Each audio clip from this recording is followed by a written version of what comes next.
What's up, guys? I think I got my webcam working. If you could just let me know if my headset is. I went with I don't know, it's a default uh, Realtek headset or something. So I don't know if the headset is linked. It should be good though. Worst case, since the webcam's good, it'll just take me a second to log back in.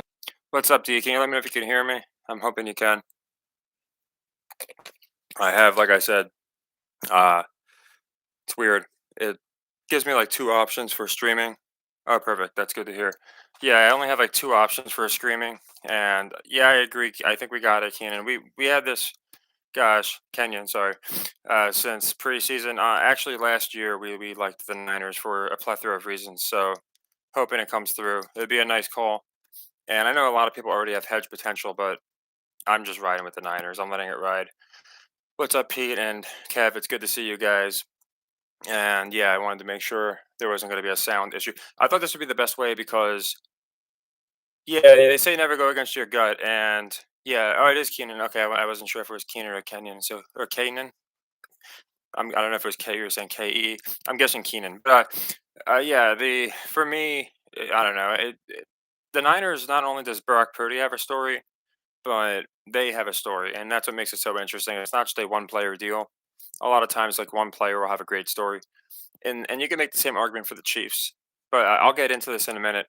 I just simplified things the most I could, and if you watch any of my Super Bowl videos, basically everyone in there, I go over. Yeah, on the NFC side, I don't want to budge, but on the AFC side, I'm open. I'm open to the Dolphins. I'm open to the Bills. We ultimately went with Mahomes versus the world and kind of stuck with that. And really, I'm more happy with the fact that we predicted the Final Four than even if we get this Niners win, just because it's not easy. We called Niners, Lions versus, and then we had Chiefs, Ravens, you know, after the first 5 weeks, just because it looked like that's where they were going with things. So, not to be one of those guys, but I feel like we did a great job already. Obviously, we want to get this win. I've been very, very, the conviction's there. A lot of other people that liked the Chiefs are now saying they like the Niners. Yeah, so you're saying, are you think the Niners will go back to back next year?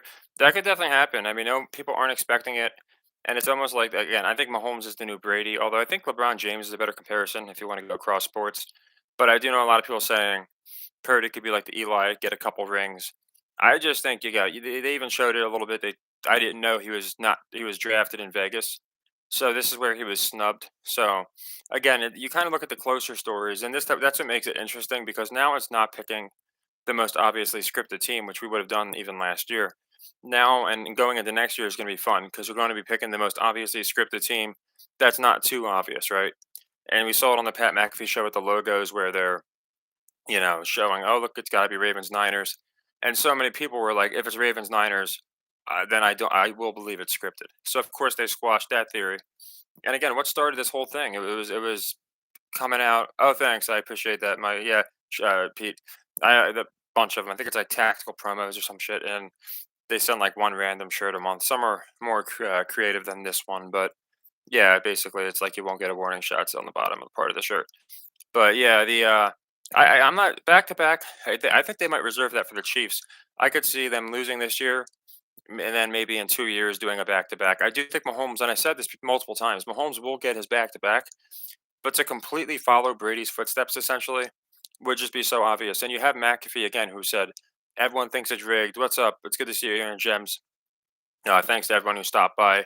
I'm sure a lot of you guys are busy, so I figured this would be a good time because my stepdad, as you guys, I don't know how many of you know, but he was in the hospital. He did just get out like 3, 4 days ago.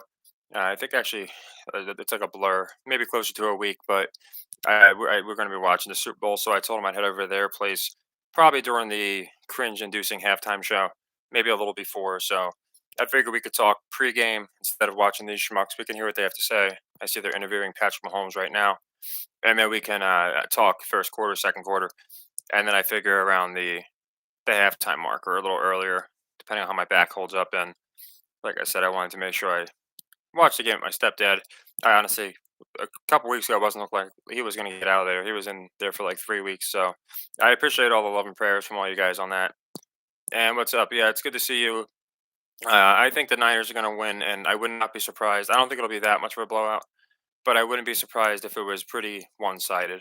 Again, I think, like, again, I keep going back to McAfee because he's the whole one they sent out for this damage control campaign, and he's like, everyone thinks it's scripted for, Mahomes to be the new Brady and the Kansas City dynasty, and then now they're talking. They have people asking Goodell about Swift.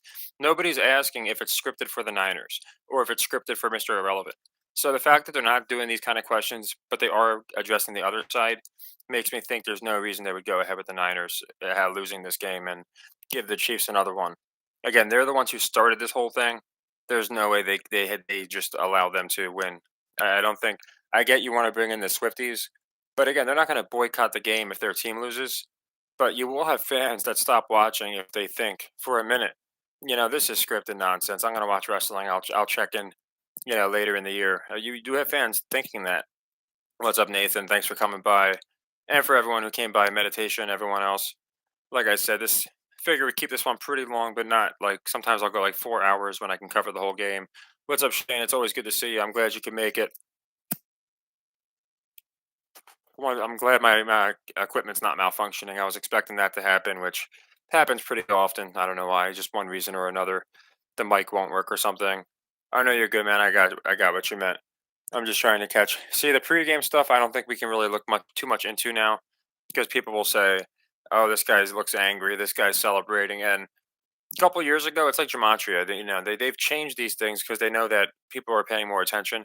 Just like narratives, the good thing with narratives is you can still kind of sift out the long term ones. But yeah, they kind of changed it, so you'll see both teams looking a little lackadaisical, but then a second later they'll look really happy. Some teams might not look like they care, but I don't think that's we can read into that as much as we used to be able to. I'm not sure about the. I haven't seen the numerology theory. I've seen theories. There's a lot of people just the basic ones, but Purdy's number 13, stuff like that. Mahomes can go 3-1. That's for the Chiefs, and then you have them on the other side. But I haven't really seen the any like a logo theory for numerology. So I could be. I saw a couple people saying 58 for the Derek Thomas or Thompson, but then I also saw people saying 49 for Carl Weather. So I mean, it goes both ways. That's the only reason I stay away from that. And they're even trying with narratives now. They're like teasing these fake narratives. So yeah, it's really tough to tell. And yeah, it seems like lately more and more people are on the Chiefs. That's something I've noticed. Again, we have channels that stalk us. Jake the Nut Job being one of them. And this dude was apparently on the Chiefs, on the Chiefs, on the Chiefs. And then we put out like one of our 29 49ers videos. And very shortly after, he was on the Niners for all the reasons we've been pointing out since the beginning of the year. So, yeah, when you got, again, channels jumping over and all the analysts and pundits, more importantly, because they want to plant these seeds, all of a sudden back to, oh man, Mahomes, you can't bet against him. It just makes me really like the Niners. And what's up, Marco? I'm really glad you came by. I always appreciate seeing you. I think your insight's amazing. I know you're really on the fence on this one. You gave me sort of like a lot of good reasons for both sides, and I know it seemed like you like the Chiefs a little more, but I know we basically in recent discussions it seems like not a game that I think anyone would look at and say easy call. Obviously with futures and stuff, we have more conviction in the Niners, but it can definitely go. I feel like as far as the public's concerned, it's not one they would pick with a gun to their head. I wonder about that too, but with sports gambling, I don't think they want to chase off and people are going to gamble either way, but I think they want to keep things as controlled as they can. So I just can't imagine that they're going to just like basically again prove people right here by having the Chiefs lose or having the Chiefs win. I could be wrong. Again, I don't know everything, but I try and balance that line. And again, when they this whole thing started with the Chiefs is why I feel like them winning would not make any sense. And what's up, Brian? It's good to see you. I'm glad you're able to catch a stream. Yeah, I saw that, Rexy. They've had him kind of go on both ways, but I've seen a lot of numerology pointing to the Niners. People obviously introduce stuff pointing to the Chiefs. I'm trying to pay more attention. Just the story, again, the optics. There's like 190 prop bets on Taylor Swift. So her importance, that's why she had to be at this game. But it makes no difference if they win this game, is kind of how I'm looking at it. Debo, again, he needs redemption. So I stayed away from the MVP. My official MVP picks Brock Purdy from Mr. Irrelevant to MVP in the very same city he was snubbed in. Just too good to write. And of course, it's in Vegas. But Debo, he's like 20 to 1. That's the only reason I don't think he'll win it. I could see him getting a score. Maybe he does like a running touchdown, maybe just a touchdown, a nice big play. But I do like him to score a touchdown. Yeah, the prime. I see a lot of prime, and it's funny is how about I said this before. Now we have Coach Prime, so it's almost like they're admitting like you have Amazon Prime, Primetime Games, Coach Prime, and they use Prime, ordinals to decide the results. It's pretty crazy. I did see one that's interesting. I think someone said the last time these two teams played in the Super Bowl was 4 years and 9 days. I'm not sure if that's true, but a few people say it, so I would imagine it's probably accurate. Thank you, Brian. I hope we get this, man. Obviously, we went live for Heat Nuggets and didn't go too good for us. But again, we were one of the few people who had the Heat. My preseason pick was the Sixers, which I'll get into long term stories in a minute. But once they got booted, almost everyone had the Celtics, Lakers, and I get why. But we looked at the Heat, we looked at the Nuggets, made sense, and of course, I had them beating the Nuggets, but they didn't do that. But I thought they'd give Jimmy Butler some love. What's funny about Jimmy? Remember Donna Kelsey, mom Kelsey? She's like, "Oh, I'd love to date that Jimmy guy," and now they're in, where he plays for, and they were talking about his Super Bowl with a slightly different ending, which is exactly what they got. We're gonna have a Super Bowl with the Chiefs probably losing though. They alluded to a lot of things that actually did happen. Mahomes being written out of the script in favor of Swift, and this was before Swift came onto the scene. That commercial basically predicted everything except Jamar Chase making a catch with his abs. I agree, Snoopy, but again, that I think they're trying to push that angle where the better team is going to win. There's a distinction I want to make. So many people were telling me all year long when I had the Niners, they're too obvious. They're so obvious. Everyone's going to be on them. They're such an obvious team, and the NFL might want obvious right now, just like the Ravens were kind of quote obvious. The Chiefs weren't obvious unless you're looking at the script and you're like, okay, for an obviously scripted team, the Chiefs make sense. But for yeah, I saw that with Iowa. Hope mostly good thing is all most of our money is on this game, but yeah, we missed our college leg three for today. Split. I think we split the NBA, but yeah, the Niners are obvious. So if they win, yeah, people can't really say it's scripted like we can because we predicted it. But the NFL can just quell the talk and say, well, they were the most obvious team. They were the number one seed. They had the most all stars. They ran roughshod through basically everybody except like two games. So again, I think the Niners being obvious is the reason that it makes sense. And now you got the public on the Chiefs with plus money because for the last week the pundits have been talking about nothing except how great Mahomes is. So I think they did a great job of swerving people off the Chiefs for the last couple weeks and now right onto them. People are FOMOing into the Chiefs. Like I said, we got other channels copying us last minute, changing their picks to ours because I think everyone sees what's really going down. That's what I'm thinking. No, no, like they're pushing them way too hard. It's reminding me of the Cody Rock deal where they had to change it because of everyone like not accepting the Rock. Here, it's like the same deal where whether they had whatever their original plans were, they got swerved. Like with the logo theory. Okay, we can't have the Chiefs win. Too many people are going to know it's scripted. Niners, and you got like a divided fan base. You got your loyal fan base watching the Niners, wanting them to win, and then you got the Swifties and the people who don't care as much. So again, you're getting eyes on the product, but it's like WrestleMania. Like Cody has to win, right? Whether it's whoever, however they go about it is one thing, but Cody has to win to, in my opinion, get people to not get tired and think it's stale. Here, the Niners have to win for the same exact reason. So yeah, I just think the Niners make more sense from almost every angle. Yeah, no, no, but now again, we can only take this with a grain of salt. But ESPN put out public handles, and they said basically all the action coming in on the Chiefs over the last 2 weeks has already flipped the futures that was on the Niners. Now, again, I don't know how true that is. It's coming from ESPN, but I did, from what I'm hearing, a lot of people have just been piling on the Chiefs. And you also have to remember, like we got in at 1600, right? But that was in the preseason. A lot of the futures were when they were getting like 200, 300, because they were just running away with the league. So again, it depends on the liability more so than in my opinion, than the who's more obvious or even who has more of the handle.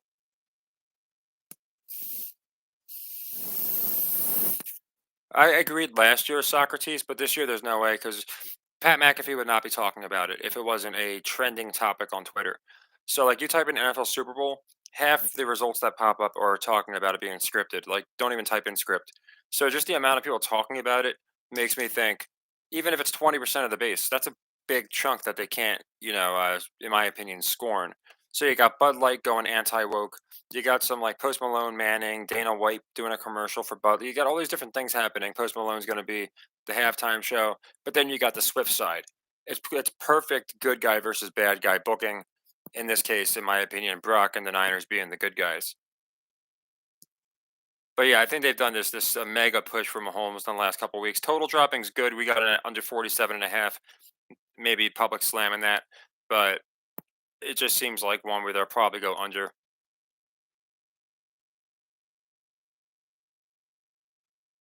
Oh yeah, thanks, Brian. Yeah, I always, even if we're wrong, like I want as many people as possible to do well, have fun, make money. Obviously, that can't always be the case if we have half the people on different sides. But yeah, I'm never like if someone hits a nice parlay, even if they fade me, I'm happy for them.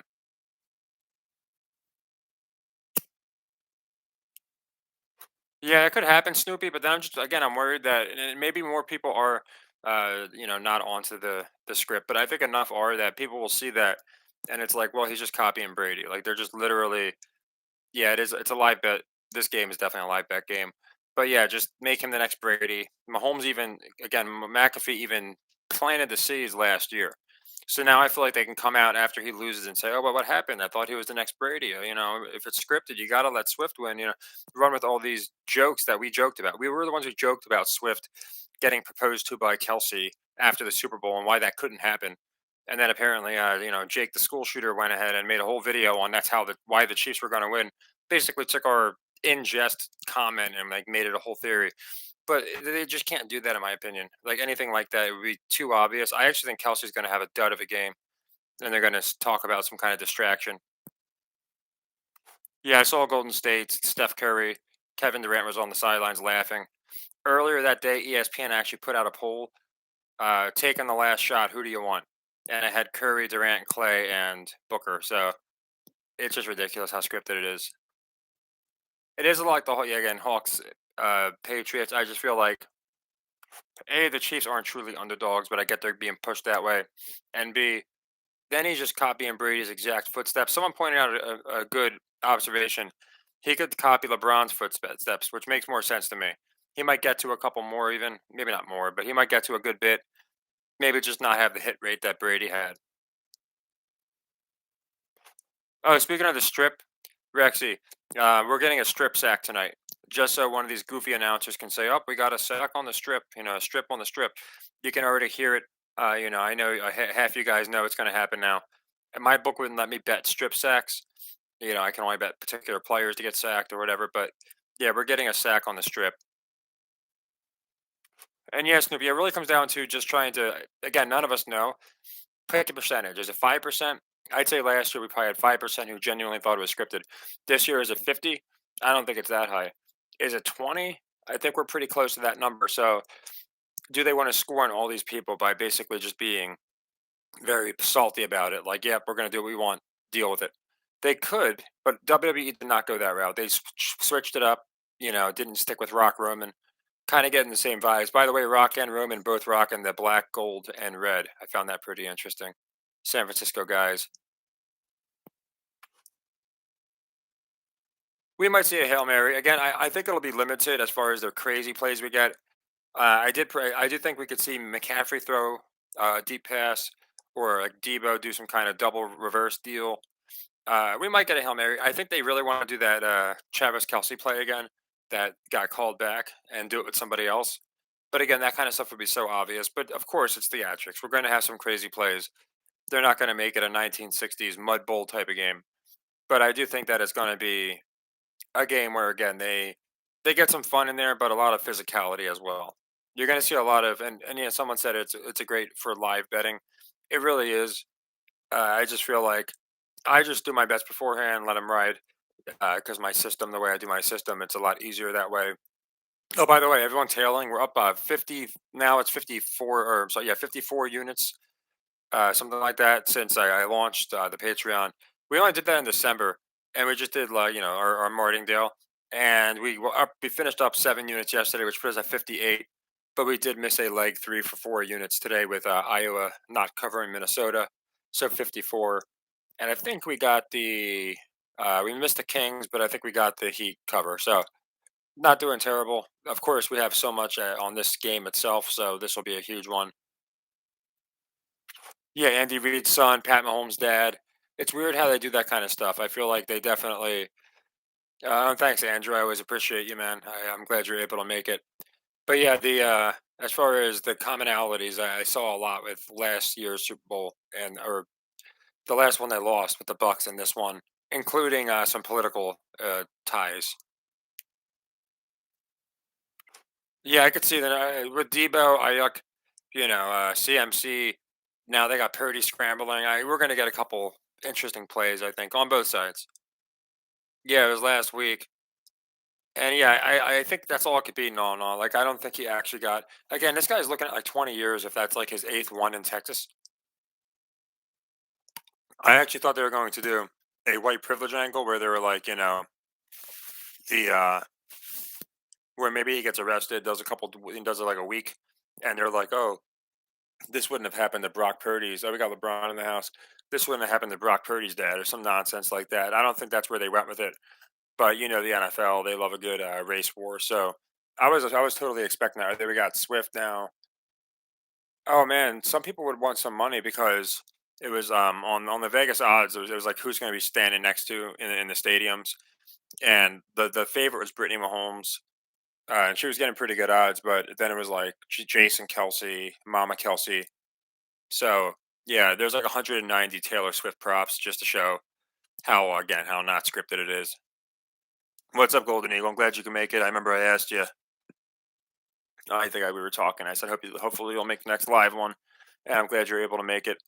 Hopefully we do well, and like I said, the Niners come through. I think they will.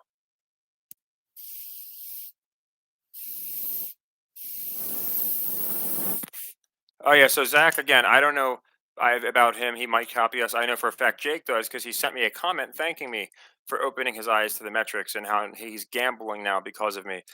And then he sent me another message saying we should totally team up with your mental prowess. You're a genius, and I'll be able to. I have all these connections, and we'll be great. Kindly declined. And ever since then, this guy's just been completely copying us and then making videos about us while I pay him very little attention. So yeah, Zach might be doing the same thing, but Jake I know is. So I know like people say, oh, people play both sides. And I think that's why some of these channels just don't like us because like we point out stuff that they not only that they pointed out after the fact, but we pointed out beforehand. And I have the system where people can actually make money. So like it's proven with the receipts. So like, a lot of them become obsolete. And I think people realize that. I don't know too much about Zach. I know, unfortunately, I know a lot about the nut job Jake. And yeah, the dude just can't stand us. And again, he went from loving us to hating us just because it was like when you reject somebody. I told him no thanks, I don't really feel like teaming up with you, do your thing. He had this war going with other channels. And yeah, I just did my thing. And from what I hear, like a week or two ago, after we put out why again the Niners were so obvious, he just comes out and he's like, apparently, oh, you know what? I don't like the Chiefs anymore. I like the Niners. And yeah, they take our reasons too. Like it's always he basically, you know, from what I'm told, just takes all of our narratives and just puts them out. The ones he's wrong on, I don't know. He probably blames me because he took it from me. I don't know how that works. I don't watch the stuff, but it is pretty crazy. And thanks, Pete. I appreciate it. I mean, some of these guys have been around longer than me. I just think we've accomplished way more in a little bit of time we've been on the platform than they did in their 5, 10 years of talking about anything that is hot on the algorithm. And that's why I call them algorithm writers more so than controlled opposition. Now I know from what people told me, Zach's been doing gematria for a while. So again, I don't know enough about gematria to give an opinion on the guy, So from what I could say is he hasn't bothered me. It doesn't mean that I don't know of things that he might have done. Yeah, 60 million, something like 20 billion or something going into bets or some astronomical number this year. Uh, and I said this before, it's not a $1 billion industry, it's $1 trillion industry. To think that they wouldn't rig games. And you see McAfee always saying, "Oh, they're doing it for entertainment," and they're not. They're doing it for that, but they're also doing it because of the much bigger picture, the trillions that they're making off of the poor public who thinks it's real. Now, again, we bet people will come to the channel and say, "Why do you bet on these games? You think it's fake?" It's like because we have an upper hand, we have an edge. We know certain things that just can't happen, and that's why I think we've doing so well. Up hundreds and hundreds of units since starting the channel, and since, like I said, just launching the membership service, we're up 54 units, and it's just literally picking, fading the public in most of the games.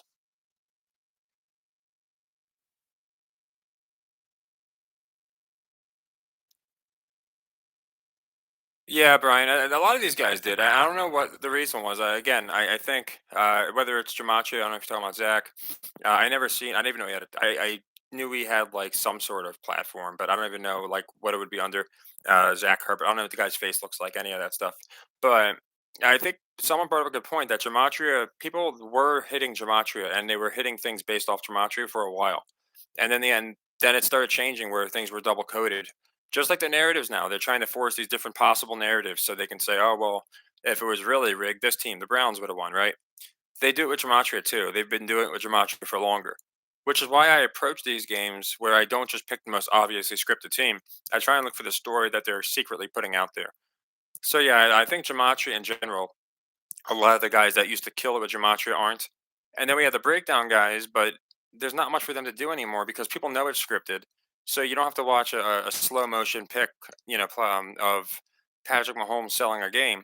You kind of know. So you can watch it for the entertainment value, but it's just not there anymore unless you're putting out, again, picks in advance why the team's going to win, how they're going to win, and people can make money off of it, which is kind of the route I tried to take.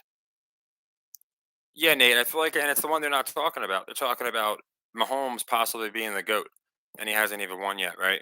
So it's like they're trying to get ahead of this story, kind of have people believing, yep, okay, if you believe it's scripted and you don't pay too much attention, you might say, yeah, obviously scripted for Mahomes. It looks so obvious. They're talking about the new GOAT, and I think it's just so they can kind of keep Purdy, Mr. Irrelevant, where he belongs, in the shadows, and then he's going to strike. So that's just my opinion. And afterwards, the story sounds pretty crazy, but again, nothing would be more ridiculous than in a horrible year, the division just happens to suck. The Chiefs eke in and then roll through everybody. Like, I just don't see them doing that. Yeah, that's the thing, Brian. I think some people do have a better read, obviously, but to figure out the exact, it's like figuring out the theory of pi. I feel like trying to figure out what they're doing as far as how gematria plays a role. I could probably find both, compelling arguments for both teams, so I just stay away from it. And yeah, thanks, Socrates. I just try and use, like, again, like my common sense, what other people are saying and seeing, and again, a balance. So I know it's scripted. I know they're not going to just always have the best two teams in there. They have teams that are chosen, but at the same time, I think they have to keep people thinking this isn't just WWE. And each week, WWE is one upping themselves. Where people start. I mean, you watch that WrestleMania press conference, that looked like as realistic as now. I knew it wasn't, but there were people who thought that was real. Like maybe The Rock really was mad at Cody. It's crazy. Yeah, that's what I heard, Marco, and that's why again I tell people. Okay, yeah. So I didn't know he might be just more of a personality thing, but yeah, he's never given me a problem from what I can tell.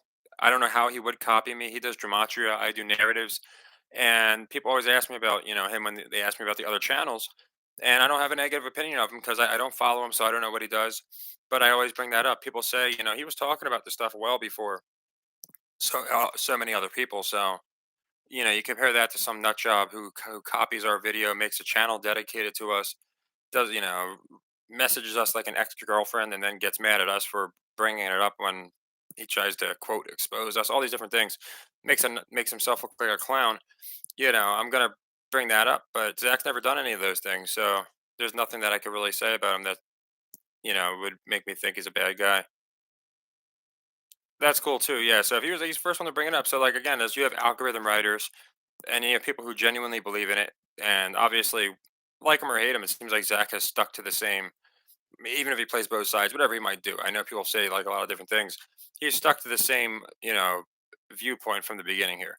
He didn't do segues into, and I'm sure he covers gematria and other details. But you have people on here that, one week to talk about the NFL being scripted, the next week it's something completely different because it's hot on the algorithm. Then they get back to it when it's hot again. So yeah, he's been around for a long time and at the least probably woke a lot of people up. I bring that up even to the copycats. I'm like, you know what? If you watch a copycat and it wakes you up, that's great. They might not have the best intentions, but at least people are getting woken up.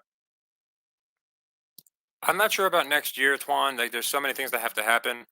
Like early prediction, I don't know. It depends. The Bills are going to be hard to tell because they might do like a comeback type deal, or they're going to trade Diggs and their time is up. On the NFC side, it's really again tough to tell. Uh, Obviously, Cowboys always come to mind. Obviously, you think there's no way with that with Jerry Jones, but I do think if they're good, well, they have that. I think they would have got a new coach, so probably not the Cowboys. Dolphins are starting to pop in there just because of the Samoan connection. I went into the bloodline and all these different deals, and The Rock says anyone that's Samoan's his family. Tua's Samoan, obviously, and The Rock's from Miami. Now The Rock's back in WWE. That's kind of why I like Cody this year. It's like the tribal chief versus Mr. Irrelevant, who, by the way, Roman Reigns called Cody Rhodes irrelevant at the. Oh no, not Zach. That's what I said. There's no way he could be. Jake, mostly Jake, to be quite honest. But there's copycats that probably copy Zach for the gematria. On my end, I just deal with Jake. Yeah, that's what I'm talking about. Someone that's been around talking about their own thing. And that's the thing. Jake was around before us and didn't talk about any of the crap we did. He specifically did breakdowns like, "Hey, this guy missed this tackle, whatever." And it was the week after paying me a compliment. That was the only reason it was so obvious. And like three people immediately told me in my Discord, like right after saying thank you, I tail all of your picks was when he's like, I'm starting to destroy Vegas, and he started doing the weekly pickums. So like these guys weren't doing pickups until we. And again, I don't care if they copy us, but then to deny it is just out. It's insanity because like there's literal evidence of him thanking us for opening his eyes and all these different things. It's just basically different aspects of how they script it. So again, we were calling it scripted when everyone else is calling it rigged. A small distinction, but there's a reason for that. It's like WWE. Nobody's getting rigged in this Super Bowl. Both teams know what's going on. The only one getting rigged is the fans. But it's scripted, and that's what the NFL doesn't want you thinking, because then you start thinking, oh no, it's not just the referees. You got teams in on it, you got players in on it, you got the announcers in on it, you got so many people in on it, and they keep using that as defense. Oh well, that means you'd have to pay him so much money. It's like, yeah, like the guaranteed contract's worth hundreds of millions. It's a lot of money. So there's really no argument against that. But they could meditation, and again, I don't think they care too much about. Well, I think they care a lot about literal politics. If you watch, again, just how they act with Kaepernick, and then you have people mentioning Jesus, and then they wipe their. No, NBC did this, not the NFL, but they wipe them talking about it. They try and keep it I think the political agenda they want, but at the same time, the politicking to fans to try and get them happy. I do think that they care, just because they want the money, and they know they're going to keep the Swifties. But if you have again 10 to 15% of your diehard base saying this is the last time if the Chiefs win, I don't think they're going to take that chance. Now they might be more tone deaf than I thought, but again, watching how Rock, and I just saw someone mention him, Danny, watching how Rock has handled getting booed out of the stadium, and he embraced it, became a heel, and they kind of swerved the storyline right back to where the people demanded it. I think the NFL is doing that same thing right now. They're going to have McAfee come out, say everyone thinks it's scripted, and then when the Niners win, it's like a victory for again. It's almost like a political deal because anyone that hates the Chiefs, or I should say, a lot of people that specifically hate Taylor Swift, it's political ideology. So you have people that love Trump, they don't like Swift too much, and if you're a LeBron James fan, you might not like Trump too much, etc. It bleeds into each other. So just for the way they get in Jackson Mahomes, all that nonsense. So it does seem like the each team is kind of represented politically. I would imagine more Republicans are behind the Niners and more Democrats are behind the Chiefs. I could be wrong, but just looking at the demographics, and again, I think they want to retain the football audience. And there's no doubt more of the football audience is on the Niners, hoping that the Niners win. I can't tell you the amount of comments I'm seeing. Oh, I hope this guy's our only. First, there was Josh Allen's our only hope from seeing Swift in the Super Bowl. Lamar's our only hope. Now it's like, oh gosh, Mr. Brock Purdy's our only hope of watching Taylor Swift raise the banner. Like, so I feel like it's going to be a payoff victory for the people. And segueing into that, I think Cody's going to win. The thing is, WWE is harder to call now than the NFL. The NFL, I think, is easier to call as far as long-term stories. Like with WrestleMania, we could have two different guys. I feel like, well, Roman's going to be in there, but they switch things up so fast in WWE. It's very unpredictable these days. Cody's a Vegas favorite, but he was last time. And they could do the same thing because now people quote no Cody has to win. There's no way he goes back another WrestleMania and they lose. Like so now everyone again would be completely shocked if he lost. But Hitchcock had a saying basically about how, there's good and bad suspense, there's good and bad shock. And it would be a bad shock. It wouldn't be one like, oh man, we weren't expecting that. We'll wait it, he'll get it eventually. People might actually tune out if Reigns wins and they just run with the Reigns Rock and the bloodline for another year or two. I think they've juiced that orange about as much as they could have. And now you got The Rock coming in for the final months for the payoff. I don't think again, as long as they really wanted to pass Hulk Hogan, I don't think it's going to be Roman winning. I think Cody's going to beat him at WrestleMania. They might have a lot of swerves, but I think it's going to be Cody. And Vegas really makes me believe it even more. I don't think Vegas would pay the people out twice. Yeah, I could see that. So if the Chiefs win, you got another team in there. Well, here's the thing, Twan. So it is interesting because we have Mr. Pfizer in the Super Bowl, right? And we had Aaron Rodgers, who was kind of against the vaccines. And what happened to him? Like he got humiliated, right? I guess you could say he got paid, but for public, perception, he went out there, played what, like 7 snaps, and then tore his Achilles, missed the whole year. Got fans mad at him because he took up a roster spot and then lied when he said, "I never said I was coming back." He looked like a complete goofball this year, and then he's joking around on the McAfee show. So I'd say his reputation took a pretty big hit.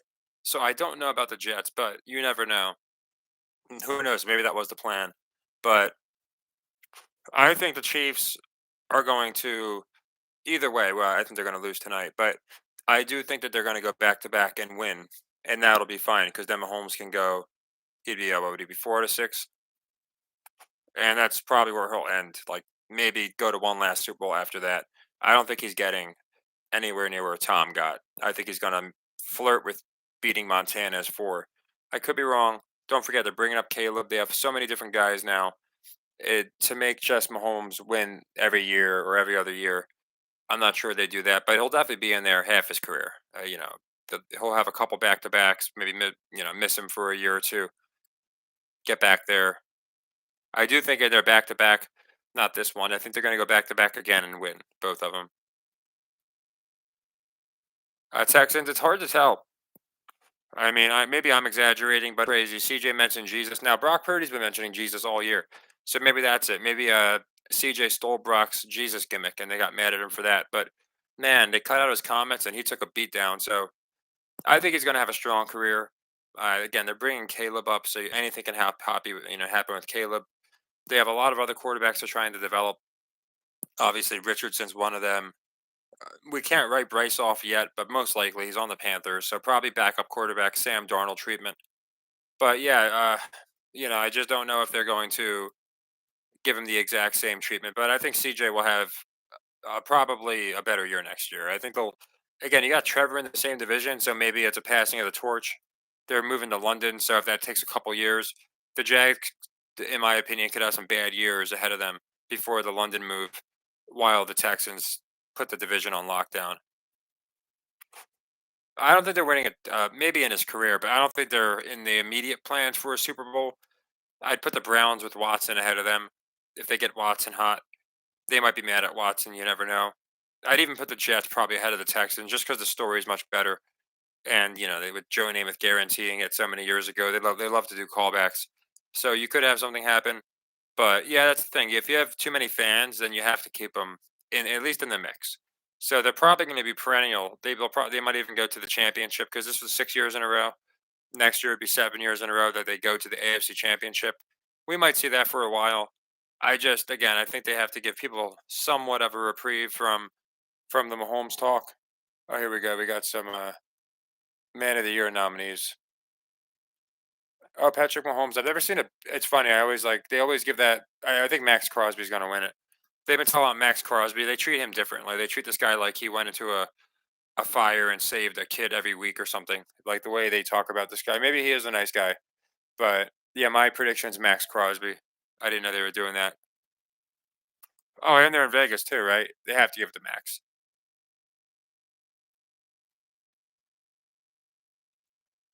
I think Ravens, because again, they've kind of giving Lamar some flowers, literally with Zay, and figuratively by making him look good.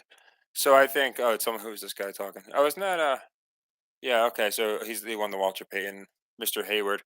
But yeah, the Jets are an interesting one in my opinion, just because they do have a crazy story. They fit the bill as far as they have everything. But Ravens, yeah, Lamar Jackson got the second MVP, so they might, again, they might not have Josh Allen in that club quite yet, and they want to, put Jackson, okay, two-time MVP, finally gets to the Super Bowl. Again, it could be a political talking point because even though Mahomes did it with Hurts, I swear, like they'll call Mahomes white when it's fitting, and they'll call him black when it's fitting. You can't do that with Lamar, so I could see him getting there pretty soon. Oh, they're wearing red. Yeah, I know they have all sorts of. That's why I said it'll probably be a fitting time to wrap this up sometime around the second quarter, because it'll give me time to head over to my folks, and also I never watch this ridiculous. I have the game on in the background here. The halftime show is so freaking ridiculous. It gets more satanic every year.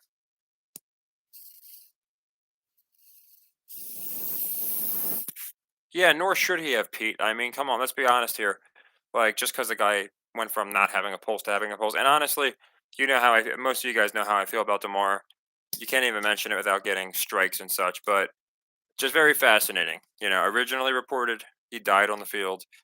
Then you think about it, the defibrillator might have injured his ribs, but the next week he's jumping up and down. A lot of things didn't really make sense. They didn't show him that much this year. But from a football perspective, the guy who played and did amazing should have got comeback. That or just someone who looks a lot. Don't forget, like not a lot of people knew what Damar Hamlin looked like except his family. Like we didn't see him all the time. It's like we saw all of his facial recognitions. So I just feel like there's a really good chance that it could be someone that looks just like him, and the presidents have body doubles, and people can't tell. So how do we know they're not doing that with Demar? They have that? Are you kidding me, D? Like my book has some stupid props. So how come my book has props about aliens, but I can't get specific football props? Because there's times I'll predict stuff like a strip sack on the strip, and it won't happen. So I don't know. It's frustrating, but that's pretty funny. I hope he does it for you, man.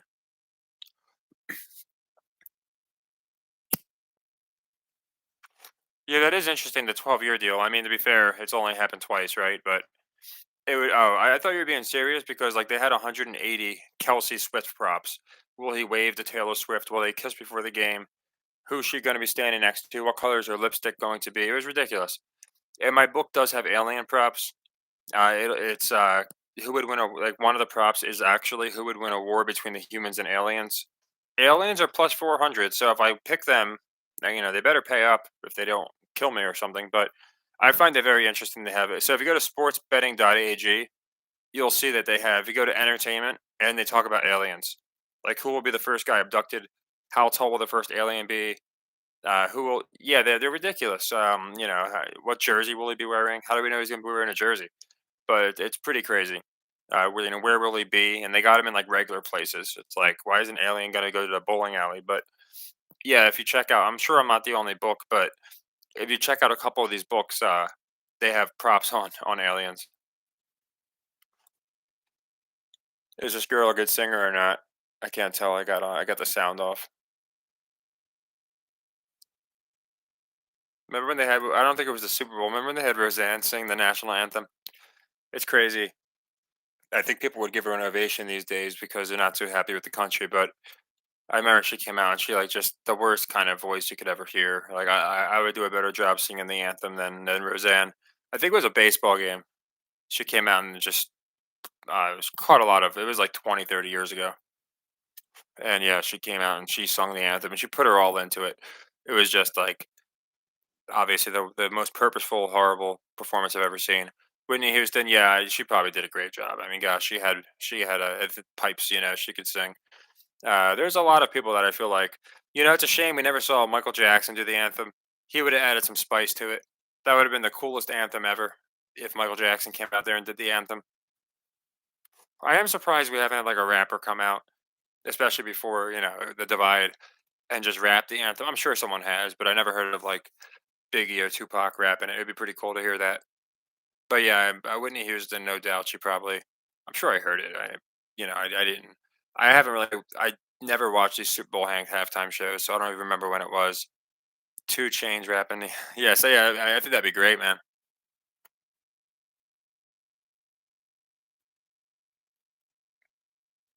I don't think they would do that for a couple reasons.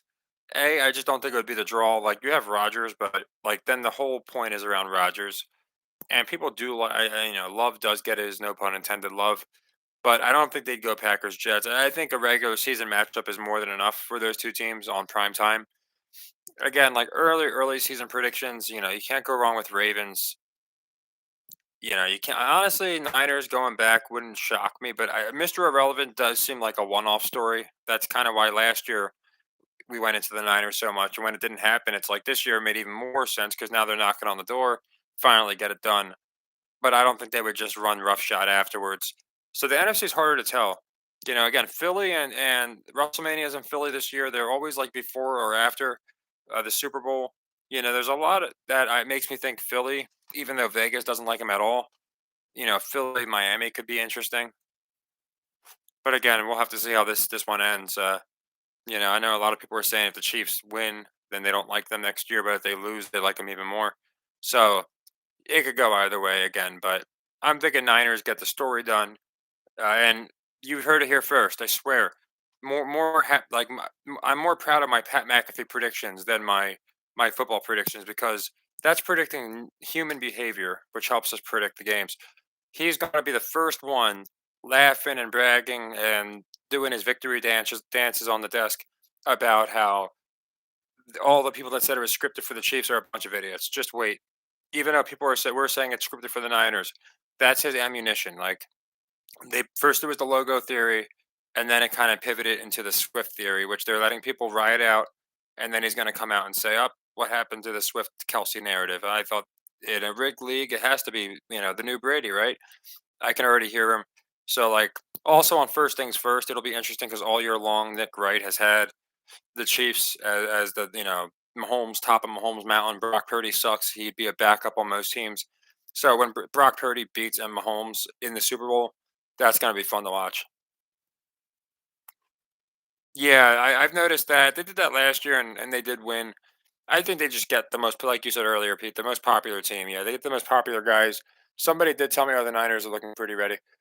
Somebody did tell me that oh yeah, I want to go into the gold in a minute. The gold is another reason we like the Niners, but they had Purdy doing like a Toyota commercial, I think.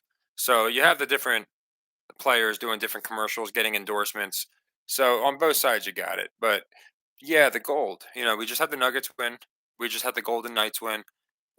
We saw Kobe's statue going up in crypto.com arena. I just have a feeling this is signifying the passing of the gold, passing of to the dollar to gold to crypto. So I do like the gold from the Niners.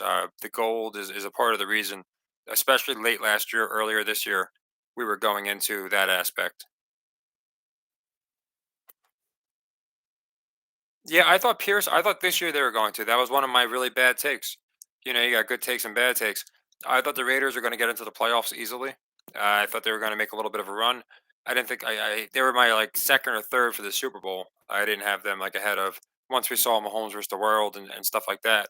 And kind of even a couple weeks in, you can kind of see where they have each team. But I thought the Raiders were going to do way better than they did. So I'm liking them next year.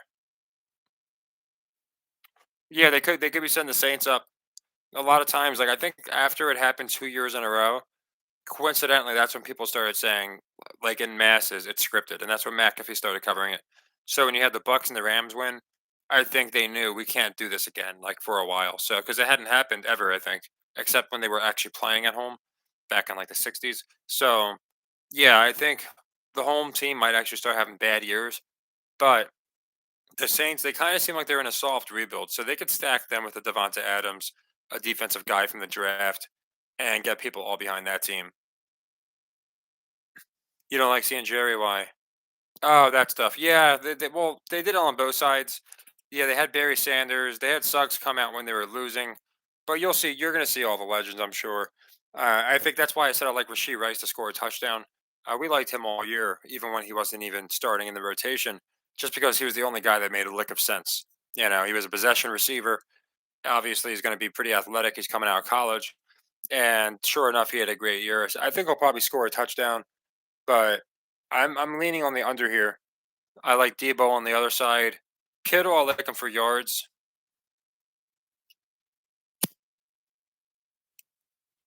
What do you mean by fading? Fading in general, or just fading the Chiefs? It's really hard to tell because I just go with the first. I just go with my pick because it'd be nice. You get your pick and then you hope the other team goes up 7-0 or something. Then you can get plus 200 or whatever it would be, plus 150. But for me, it's too risky. If the Niners beat them down, which I think they might, to be honest, like I'm not talking about a four-quarter beatdown, but I'm talking about a game where they just play better and you never really have a chance to get basically even odds.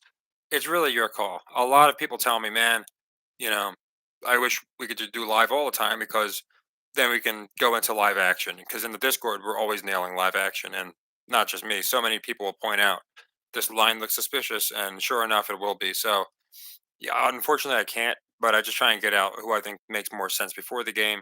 And then, of course, for like I said, we're going to cover the first quarter, probably some of the second and before I head over to my stepdad's, and I'll just go into what I think makes sense. I know a lot of you guys have live props, so I can give you my assessment if I think some guy's selling, whatever the case might be. I wouldn't say I don't know, Pierce. I think it's a tough over under. I had a hard time calling it. I went with the under just because I don't know. Anytime you get Mahomes in the Super Bowl, I think people are just more likely to believe it's going to be a high scoring game. Now I could be wrong because you have two top defenses, but public seems to give the offense the in my opinion a little more leeway than the defenses. So I like the under, but I know they moved it a little. Someone said I got it at 47.5, but I don't think we're going to see big points. I really don't. That's just my initial gut prediction. Yeah, I hope that's the case. Though I don't know. That's what I'm saying, D. They're really good at leading the public astray. Where I've seen players look like they want to give up, and then they're out there. Then 2 minutes later, all fired up, and vice versa. So they're doing a great job selling that now. Okay, so it's going to be held in the Superdome. That's where Brock broke the streak of Undertaker. Undertaker is a Texas guy. Brock, obviously, Brock, broke the streak 21-1. Today's pretty darn. Today is 2-1-1. Really interesting deal. So Brock won that match again, and Taker went to 21-1, and today's 2-1-1. So there's a lot of wrestling numerology that ties in favoring the Niners here. No, I like the Niners, Aaron. That's our preseason pick, actually. Now, what I did say back in week 5 was, okay, at this point, the only team that makes sense to play the Niners is the Chiefs because it gives us Chiefs versus Mahomes versus the world, right? And what have we gotten? Mahomes playing three favorites on the road and beating them all. So I feel like they just got people now FOMOing into the Chiefs. And Jeffron, I could definitely, I see why you like the Chiefs, but I think they're going to swerve people. Too many people saying it's scripted for the Chiefs. You give the Niners the win. They're not really being talked about. From a football aspect, they make sense, and from, in my opinion, a PR perspective, they make a lot of sense. Yeah, Pierce, I don't know about even by large, but I could see 14. Again, we the last blowout was when what was it? The Bucks blew out the Chiefs. Now it might not be as bad as that, but I don't know. To me, like the 3-point game, they're even joking about it. I don't know if you saw Adam Schefter make that joke. I did a video on it. He was like, "Oh yeah, it's going to be the first double overtime game." My sources tell me, or something like that. Just kind of having people again believe, oh, it's got to be a 3-point game at the buzzer, making me think there's a much better chance that it's gonna be more than like a touchdown, or at least right. I have 26-20 was my exact score prediction. Oh, I'm glad, Pete. I really am. Everyone that comes, I appreciate it. Everyone adds different pieces of insight, and we talk. Like, it's a Super Bowl, so it's a little different, but we talk about everything here. That's another cool thing. If you guys want to talk about, Sasquatch, I have no problem with that. I just like to keep it fun, where we can kind of just chill for a bit before the game, and just kind of observe a little bit of the first quarter together. Yeah, that could happen, Pierce. Again, like all these distractions, Mahomes' dad getting arrested, basically celebrating early, and meanwhile you got Debo who has a meme about him from crying in the championship game they lost. I just feel like they're not really pushing that aspect, but that's going to be what they push after the fact. Yeah, so you got it pretty close. You got the Chiefs by 8. Uh, Bijan Robinson's got Chiefs 27-20. So you got Basically, same deal as him, just a higher scoring game. That's what I'm thinking, Ron. Makes it look less scripted. And that's just one of the reasons I like the under. Again, Super Bowl with Mahomes. And again, the Niners, it's not like they're void of offensive weapons. On both sides, I think people are going to be thinking fast pace. Court now they're seeing Purdy can run. Are you kidding me? Like if that guy can run, both teams should easily put up 20 something. So I think more people are gonna be on the over. So yeah, like Ron, I kind of like that kind of finish. I'm right around you. I think I got 26-20. So something like that makes sense to me. Sounds like a pretty anticlimactic game, which again, they already got the ratings, so they don't need to put on a WrestleMania performance. I noticed that for a dog. I actually saw Mahomes' head slumped, but again, you know, Lobo, and again, I think that guy associates with some weirdos, but I will say he put out a great video. I'm sure you guys have seen it years ago. I don't know if that holds true today. Like we saw how the one squad, I think it was like the Eagles were like completely, head down, or it was flipped. I'm sure you guys know it was Eagles Patriots, I think. And one side looked completely deflated, the other side looked amazing, chipper, and it was right. And that team lost, and it was great. I just think like gematria, now they have the players knowing stuff. So I wonder I don't pay too much attention to the body language is all. But yeah, if it's like a quick minute, like just a kind of a frame and you're catching it, then maybe it is a little bit of a subtle giveaway. Another interesting thing, we have the Celtics winning in the finals. And I pointed out it was funny that the Celtics played on Christmas the same day as the Niners. Because my preseason pick was Celtics Lakers and they had the Niners playing the Ravens. I'm like, that's pretty odd. And obviously, when the Lakers won the in season, I'm like, I think Celtics Mavs make more sense. I know some people are saying Celtics Clippers, but the Celtics are playing. They played today, so again, they kind of have been tailing the 49ers. I've noticed. Yeah, six TDs. Yeah, I think we might see a few field goals. You're playing. Maybe 2 yard line, fourth down. They go for the field goal. I'm sure we'll get a couple turnover on downs, but my biggest call is a strip on the strip. I think that's just too good to pass up on. That's a good call. If you hit that call, Golden Eagle, that's a good one because I don't see anyone say. I see a few people saying Chiefs winning a blowout. I just don't see it. Of course, it could happen. I really think the Niners would make more sense in that capacity. But again, anyone that has picks on either side, obviously, good luck. Hopefully, as many people can win as possible. So they drop the first half yeah, half a point. Could be a clip deal. Sometimes I think the numbers are psychological. I've gone into that. They just seem psychological, just like they were. You saw the Chiefs at plus 190, and it's like, oh, that they're not going to pay the public that last week, and they did. So we did good last week because of that. Yeah, they look more hyped than they should. Again, the Chiefs have been here. This should be kind of like a deal where it's like, okay, time to go to work. Whereas the Niners are like, okay, not again, right? So again, assuming it's real, the Niners should look more hungry. But it is always good because again, it's like when a wrestler knows he's going to win the championship. Bianca Belair, great example. When she won her first championship, she was crying before the match. She couldn't hold the composure back because she knew she was going to win. Again, I think wrestlers care more about the big moment than these guys. But yeah, she was crying and then she had to get calmed down. Sometimes the athletes give it away. They look really hyped. They can't. Oh my gosh! In a couple hours, we're going to be holding that trophy. So yeah, nervous. Again, I don't think every player's in on it too. So every single player. Here's something that's interesting. So they're showing the United States forces, right? Well, they had Mahomes and Purdy next to each other. They were showing a side by side, and Purdy had the hand over the heart. Mahomes didn't. So again, people see that, and you got a lot of people that just root against Mahomes for that reason. It seems like they're trying to divide the fan base, where you got Swift on one side, and then you got like the Patriots on the other side. It's pretty interesting. Yeah, 26-20 was my call, Nathan. Actually, so maybe we're on to something. I thought because of the 161, what is it, the 162 or the 261 with Brock Purdy's draft pick or 262, whatever the hell it was. And it just seems like a score that would make sense. It would hit the under, and everyone's going to be guessed. The exact scores 27-20 is kind of popular, but 26-20 is not. So I think that makes a lot of sense. Focusing on the flag a lot. Again, they have a lot of audience that they don't want to lose. So you have a lot of people that again, it's weird, but politics ties into football. So I would imagine a lot of your red voters are going to probably want the Niners to win. And again, your hardcore football fans who want to believe it's real. Whereas again, more of your new fans maybe don't care that much. gonna be rooting for the Chiefs. Oh, McCaffrey looks mad. I think that's a good thing. There's like two types of mad. He looks like he's about to just take it out on the turf.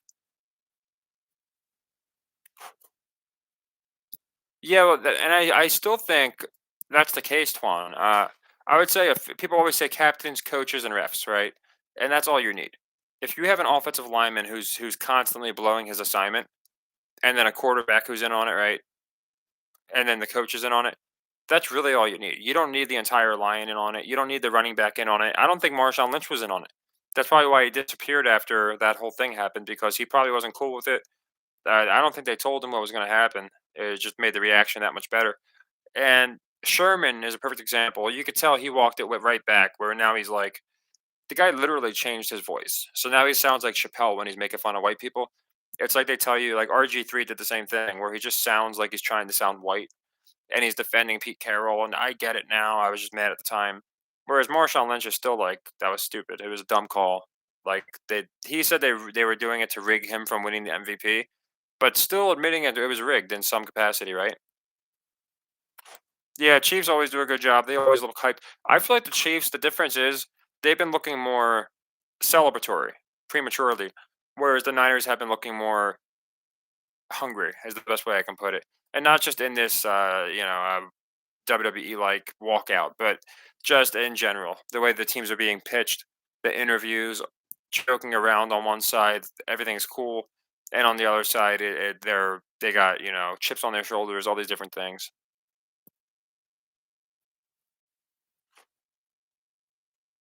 Yeah, that's the thing, Pierce. So, like Mahomes, I thought announcers would have been picking him because I don't know. Everyone I'm hearing is on the Chiefs. So with that, you usually think Mahomes. Even if Kelsey has a great game, he has to have Mahomes to be a part to have a great game. So that's kind of weird. But I think McCaffrey is too good to be true at plus 450. I like Purdy to win MVP. Again, it sounds like a crazy story, but the only crazier story than Mr. Irrelevant winning MVP is Swift getting a freaking proposal or whatever after this. And of course, they're not going to do that. But just again, introducing Swift and having this all happen to me would be so ridiculous. Yeah, Ron, that's the thing. We might get a real, so we might see some physical play. We might see again, like the opposite of last week, where we had teams just letting each other score, and it was so obvious. We might see a lot of runs, a lot of redundancy, a lot of check downs. I'm sure we'll see some people selling, but yeah, I think it'll look pretty physical. I don't see how it couldn't. And they could set it up for the Chiefs, but again, I think that's what everybody's expecting. So you set it up, it looks like the Chiefs are going to win, the Niners win. I think then you kind of quell a lot of the people saying that it's scripted.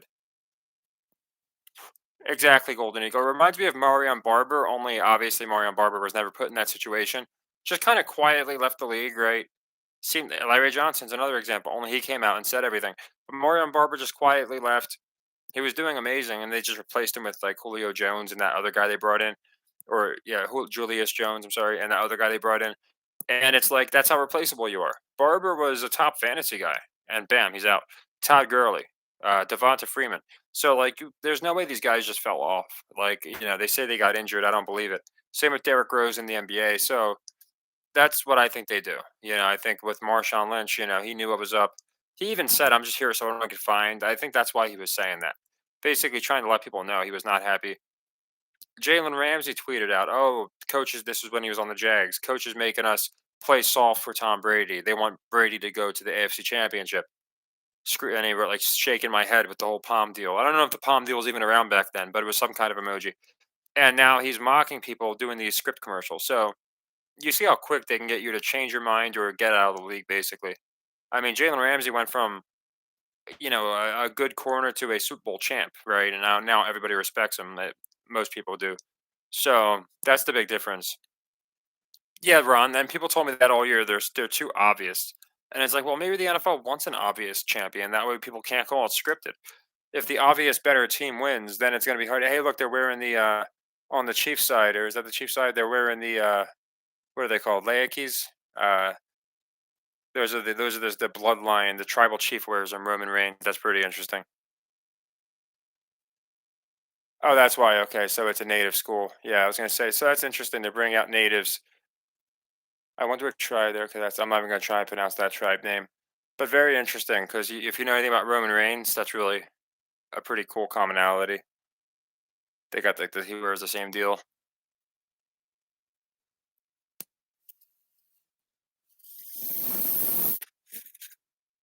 Yeah, I'm not really sure what they did to Jeremy Lin.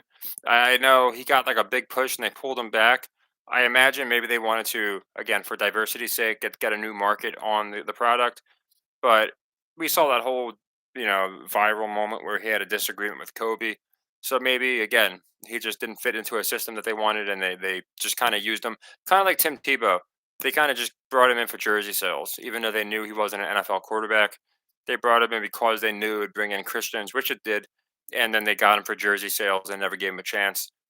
I feel like Jeremy Lin, with what we saw, again, there's no reason that guy shouldn't be on a team playing. So it's looking like a Chiefs ball deferring. I can't really tell. I got the sound off, but this is one of those games where, again, a lot of times I say we're not going to know until like 2 minutes left in the fourth. I still stand by we're not going to know until the fourth, but I do think this might be a pretty tone setting game early. They're showing Kittle a lot. And again, I told you about him. He's like, he'll be a ghost, but then suddenly he'll start showing up and doing really good. So I wonder if Kittle's going to go off this game. I love the under on Kelsey. The whole world has to be on Kelsey for the over on his prop. And I like Kittle for his over because I think people are going to be overlooking him, looking at McCaffrey, looking at Ayuk, Debo. So yeah, I think Kittle has a big game, and plus they can kind of push Kittle. It's like a rivalry, Kittle and Kelsey. Quarterbacks, coaches, refs. Yeah, that's really all you need. The big three. Like you could probably get away with two of the three, but I mean, really, that's why that's why people get so angry at the referees because they're not going to get mad at their quarterback. Some fan bases do. Like Philly will be mad at the whole team no matter what. As Jim Cornette put it, Philly would cheer the hunter that shot Bambi's mom. But Philly's pretty crazy that way. But for the most part, I do think that yeah, you just need those three, and you could probably get away with just two of the three. But yeah, I mean, we saw Josh Allen miss a wide open Diggs for what would have been the win against Kansas City. We saw, well, who was it last week? Miss a wide open pass for a touchdown, and it happens all the time. So I just feel like they're going to, if anyone's going to be the scapegoat, it's going to be the referees. Or sometimes, like with Dan Campbell, they'll blame the coach. But the fans are still like blindly behind Dan Campbell. Like, oh, we're always behind him. That would be insane. And I said that as a joke, like 2 months ago. I'm like, this is why the Chiefs can't win. Like, what's he gonna, run with his Super Bowl ring and give it to Taylor Swift? Like, with so many people saying it's scripted, I just don't think they can do that. Like, again, with the NFL, nothing would completely shock me. But the one thing I've said all year long was I just don't think Chiefs winning makes sense in this spot. And I think it's the Niners' year, especially again, if we knew Brock Purdy was going to be the guy for the next 10 years, then maybe not, but they were gonna do it with Jimmy, they didn't, and then it's like they waited until everything was in place, and now they're running it back with Brock. So that's just one of the biggest reasons I love Brock. Again, there's some wrestling connections that I also like the Niners for, but in general, I like the Niners. What's up? I hate Lakers. I saw your a couple of your messages on the game, and yeah, it's gonna be an interesting one. I think it's gonna be again. I like the Niners here. I just think they make the most sense as far as almost from every angle. But I do get why people like the Chiefs. But I am curious to see if we get again. I think this might be a Super Bowl where it's not a photo finish, where as far as last second field goal overtime type deal, it would be pretty ballsy to give us overtime with Shefty putting out that scripted joke about oh my insiders are telling me it's gonna go to double overtime for the first time ever. So with all that stuff and all that nonsense, I just think they're going to roll with the Niners. And again, when one of the biggest reasons, when they're asking people, do you think it's rigged? When they ask Adele, and obviously it was a stooge journalist that they had asked a setup question. She said, with Swift and Kelsey, did you hear about the NFL? People thinking the NFL is scripted. And then he responded, no, no, no. Swift is just the greatest person to ever exist, basically. They didn't say for a second, do you think it's scripted for the Niners? So it's like they're trying to get people's mind on script Chiefs. That way, when the Chiefs lose, they can say, see, it's not scripted.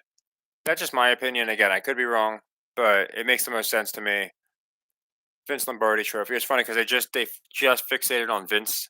for a second, and I was thinking of the whole Vince McMahon scandal because when I think of Vince, I think of Vince McMahon. So that was interesting. A lot of Chiefs fans. Oh, they got both sides. Okay. I'd imagine there's more Niner fans, but again, the Swift, they can't knock the Swift draw effect. So there's probably a lot of Swifties in the audience, and that's another thing. It's like they're pushing one as like the poor man's team, and one is like the rich entitled squad, right? You have Swift who and her and Brittany Mahomes apparently were rude to the staff because they weren't waiting on them hand and foot. And then Donna Kelsey's like, yeah, I guess I'll have to go out and sit with the regular people. That's a quote. I'll have to sit with the regular people because I can't afford a suite, most likely.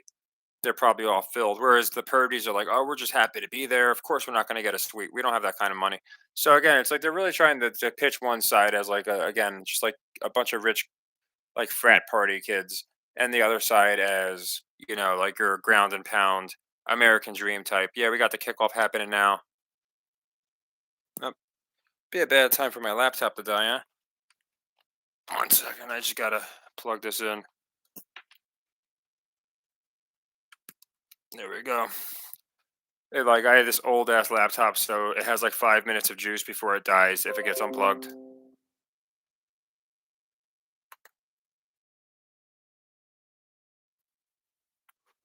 Yeah, I think it's Brock's story. I do. I think it's the Purdy story.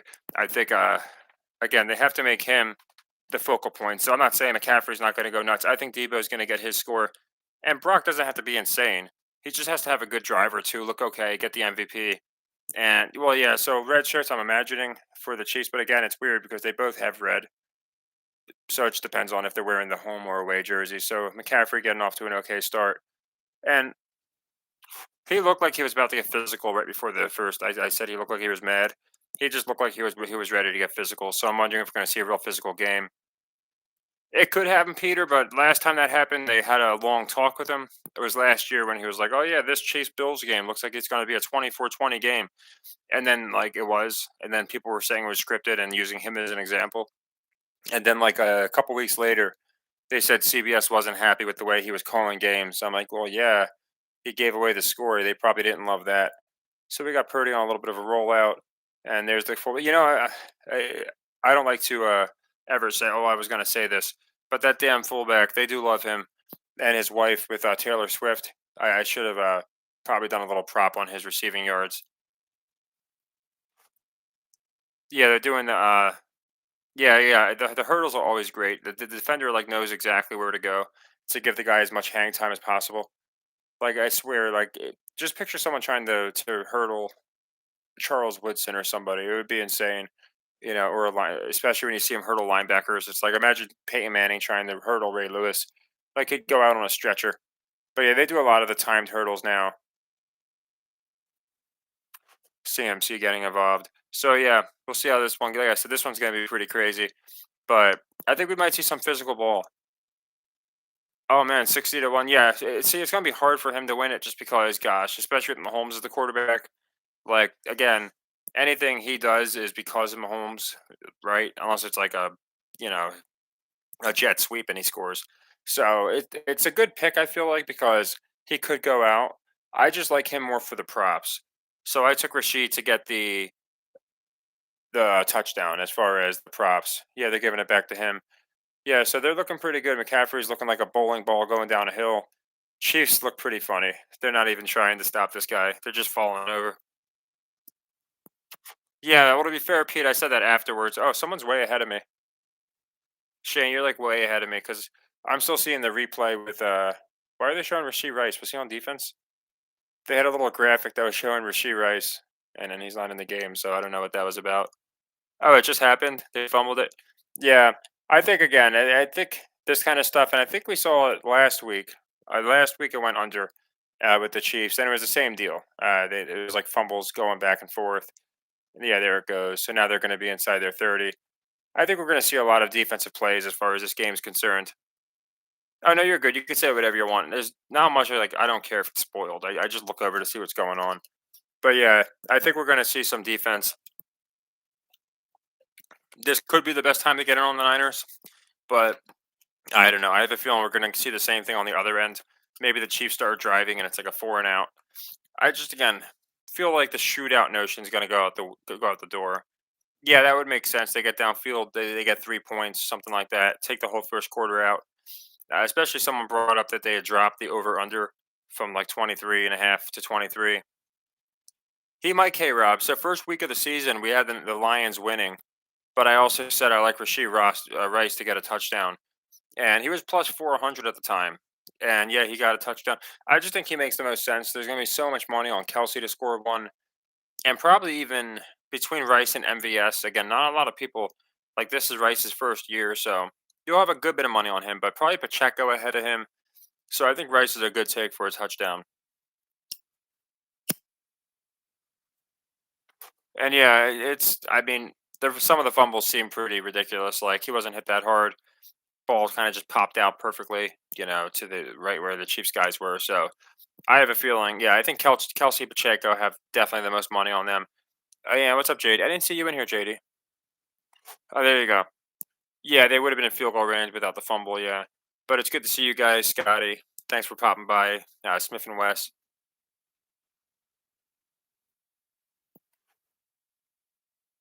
Oh yeah, Twan. Yeah, there's so much like watching back because people say, "When did you first think it was scripted?" And I'm like, it's hard to tell because I don't think I had a eureka moment. Like I just kind of stopped watching for a few years, and then when I started watching, yeah, that was a pretty from McCaffrey too, right? When I started watching, it was like something's a little off here. It's way more WWE like these days. It was the 2021 divisional matchup between the Bills and the Chiefs. It was just so ridiculous how they gave each other just enough time to run down the field, do their Brady drill. I think it went to overtime. It was such a ridiculous game. So for some people, it was the Patriots throwing the ball at the 1 yard line. For a lot of people, their breaking point was the Falcons blowing the lead. So it really depends. But there was a couple different things that I thought were just like this has to be scripted. Yeah, I think so. For anyone that says crypto's dying or dead, just look at the fact that they're renaming stadiums to crypto.com. You can't see a game without seeing some kind of Coinbase reference or, again, coin market cap. They have Binance everywhere. Again, crypto's not going anywhere. So I'm hoping again Niners come through. I put that on the basically anytime I hit, I put it straight into crypto. As far as winnings, I believe in crypto way more than the fiat dollar. Yeah, right. I know, and he was running like the way he was running with the ball, just downhill. Typically, you don't see that, but again, I think this is more so for the under. So as he just gets his glove in there.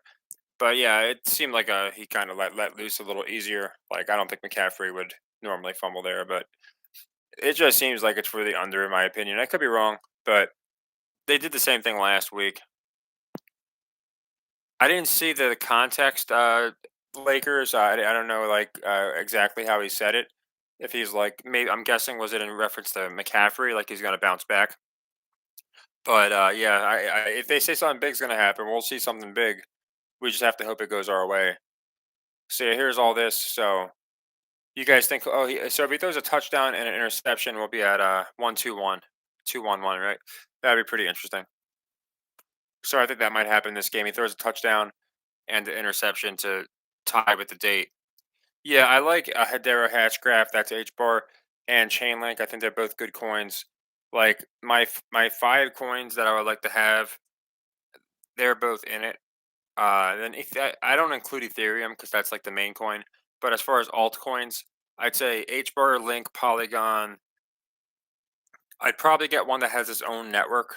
So maybe Cardano, and then I'd get like a metaverse coin, Mana, maybe Ape coin, something like that. Oh, that's weird. That reminds me of when they said it was on like the Q and on boards. I don't know if you guys ever see like those Q memes. They'll have memes out and stuff from like what they were saying. But anyway, they were like, "We're gonna make the Super Bowl look like the Puppy Bowl or something like that." Oh man, he's hyped up. But yeah, so seeing some physicality, and again, that I think that fumble and 3 and out kind of proves that this game's going under. They kind of do that stuff early on to really shoot down the over under. Yeah, Chainlink's an Oracle coin, and it's got low market cap, so definitely one of the coins that I think will do really well. As far as it could theoretically 10x, and nothing crazy would happen. Oh, that's crazy, Shane. I hate it. Someone told me they had a dream like someone died or something, and it really freaked them out. That's always freaky when that happens. I wonder where that comes from because I 100% believe in premonitions. Oh man, I'm surprised you called it fair catch there. But yeah, I believe in premonitions. I feel like I've had some that have been really they actually came true without going into too much detail. Some crazy stuff, people I met. But yeah, that would be crazy if that happened. I mean, we had the Demar situation. He's crying already. That's weird. I didn't see why, but maybe he was just choked up. I could do tennis. I went into our last pick. We just did like four picks. Our last video, like not our last video, but the last time we covered tennis. And my favorite, I went into Owens Jobert. She's like the female Stefanos Tsitsipas, however you say his name, the guy, the Greek guy with the nice hair. And she's always like a top 5, 10 ranked player who loses when she shouldn't. And again, she were like she's barely getting even odds. She's gonna lose to Haddad. Her name is Maya Haddad. And yeah, thanks, Peter. I just basically was like the public's gonna be all over her. So we faded her. We got that one. We got all of our picks except one actually. We went 3 out of 4 on tennis. We had Ben Shelton covering his games. I had Dimitrov getting upset and he came through, but then after the game or after the match, I guess something happened because she was crying and everyone says they're heartbroken. They're heartbroken about what happened to Owens Jobert. So I don't know what happened. I don't really care to be quite honest, not to sound cruel, but I think they script these matches anyway. And yeah, she was like, oh, she was just kind of like, I'm heartbroken. So I don't know if she got injured. I don't know if she was dealing with something, but I have to look into that. I don't usually play tennis outside of the majors, but the minors are a good place to play because your Janik Sinners, your guys, your Medis, Danilo Medi, those Medvedev, they're going to get their pushes. Obviously, Medi just got a major, but again, your Sinners, maybe even your TFOs, that's where they're going to get their their uh, their final wins. They're going to win in the final and minors. So a lot of times we'll pick the minors, and that's when we can take these mid tier intercontinental guys, and they'll wind up winning versus the major where it's probably not going to happen. But yeah, we had but for the Australian Open, we went with Sinner because we're like, okay, you have to give these guys something. They can't just never get a major. So if you're trying to establish Medi, Sinner, and Alcaraz as your new big three, I thought it made perfect sense that we would get Sinner, and he had lost in the Australian Open the last time around, I think, to Medi. So I'm like, it makes perfect sense. You go through Djokovic, you go through Medi. Another reason I like the Niners is Djokovic stayed on 24 majors with that loss, and Mahomes can be 2 out of 4 for Super Bowls in the year 24 here. But yeah, I think again we're going to see some physicality, probably some turnovers, and more so. I think a turnover on down is going to happen before an interception or a fumble. But I just feel like that's what we're going to get. So we'll see what happens here. They're making Brock look pretty good. McCaffrey, I imagine they're going to give him a redemption play. Usually, anytime somebody screws up early in the game, at some point later in the game, they make a really big play to make up for it. Yeah, the one thing, yeah, the legends sometimes make me feel a little weird when you get the legends out there, Joe Montana. But I'm sure they had a couple Chiefs legends and legends from other teams. Oh yeah, so the way I do it depends on your unit amount, but it wouldn't go to 75. So the way it works is it's one unit. I actually do 25, so it'd be 25, 50, 100. Now this is one of the very very few games I did a leg for, and again, not to be confused with parlays. It's just a level system, so it's just 1, 2, 4, and then 8 units. So for me, it's 25, 50, 100, 200. So it's a good bit, but I've only ran 2 leg 4s all year. This is the second one. And that's why I do the system the way I do. And that's why we're up over 50 units because with that kind of picking, if you chase beyond leg 3 too much, then you're putting up 15 units a sequence and you can drop very easily. You can give away a lot of profits. Losing a 3 legger is only 7 units, 1, 2, 4. You can easily come back from that. In this case, I made this one a leg 4 just because all year long we've had the Niners. So with year-long conviction, I'm like, this is worth playing for 8 units. That was just my opinion. But it depends. If your unit amount is $5, then you would do 5, 10, 20, 40. It really depends on what your unit amount is. But yeah, looking like we're getting the under here. I could be wrong. Looks like they stopped the play. I'm guessing it's a holding or something or a false start. Yeah, it can't be a holding. It had to be a false start. I wonder what the live over unders at. I'm guessing they dropped it to like what, like 43 and a half or something. Probably like nothing too crazy. But yeah, I go into the system a lot as far as in my videos I try and like every couple videos I try and cover just why I do it the way I do. Technically we can profit and we have with a 33% hit rate. But again, we didn't even. I mean, we hit. I think we're hit rate between, depending on the sport, probably closer to like 60%. But again, that just beats the juice. So if you're picking straight up, so that's why I do the system the way I do because it beats the juice, and it just really helps as far as not having to sweat every single game. It makes it a lot better. I think we're getting an offensive holding call, which is a shame because Kittle just had a nice catch. But I think that's going to be an offensive hold because I see a flag in the backfield. Amateur in this. Yeah, there it is. There's a hold. Yeah, it seems like they're shaving the over under. I could be wrong, but just my initial guesstimate. They might pick it up in the second half, but just seems like they're trying to play for the under here. I'm not sure what the announcers are saying. I'm guessing they're like, "Oh yeah, he got outside the pads" or something like that. But you never know. Even when I'm not doing live, I mute these guys just because they're unbearable to listen to. They really are.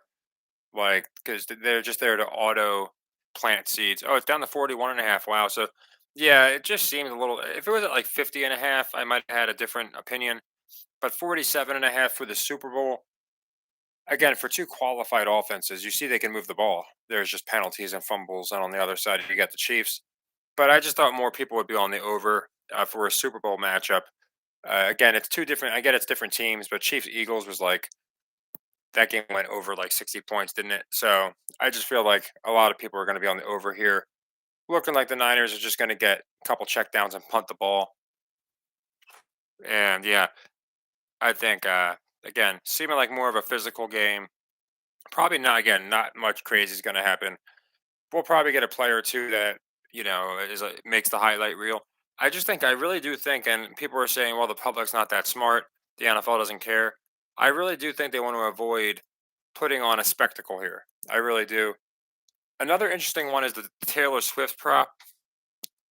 Yeah, there really should be. Like, I would love to just, listen to the plays and not having to have to listen to the announcers because they could be intolerable sometimes. And yeah, you're starting to see the physicality. Maybe we get a fake fight here. Let's see. No, it's gonna happen soon though. You can tell by the tackling, it's a lot more realistic than usual. Yeah, that's what I'm thinking, Swan. Like, I think just a lot of casual fans and even fans that might watch. I think we're liking the over in this game. Again, you got Mahomes on one side.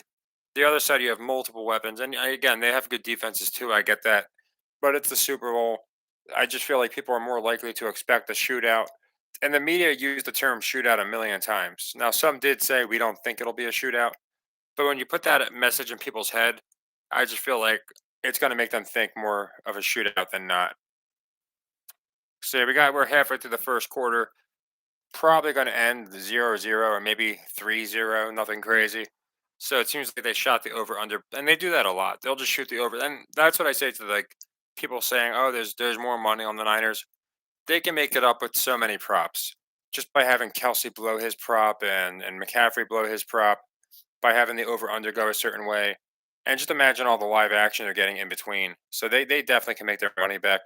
But yeah, I'm noticing more realistic tackles. Even that leg tackle, he held on nice and firm. So again, I think we're going to get a more physical game, not this nonsense where you got guys letting each other score. So far, it's been about turnovers, penalties, and defense. Yeah, the first half's going to be low scoring, and I don't think the second half's going to be like what we saw last week from these guys, where both came out and just like put on second half clinics. Basically, I think it's going to be kind of like this all game, to be honest. Now, I don't think it's going to be, a 7-3 game or something, but like I said before, I could see 26-20. Now that's even looking kind of high. Maybe 20 to 16 or some weird score like that. But yeah, I just think it's going to be defense oriented. I'm noticing again the tackles are looking more realistic. You're not seeing guys just diving at people's feet outside of that one hurdle we saw that the Niners did.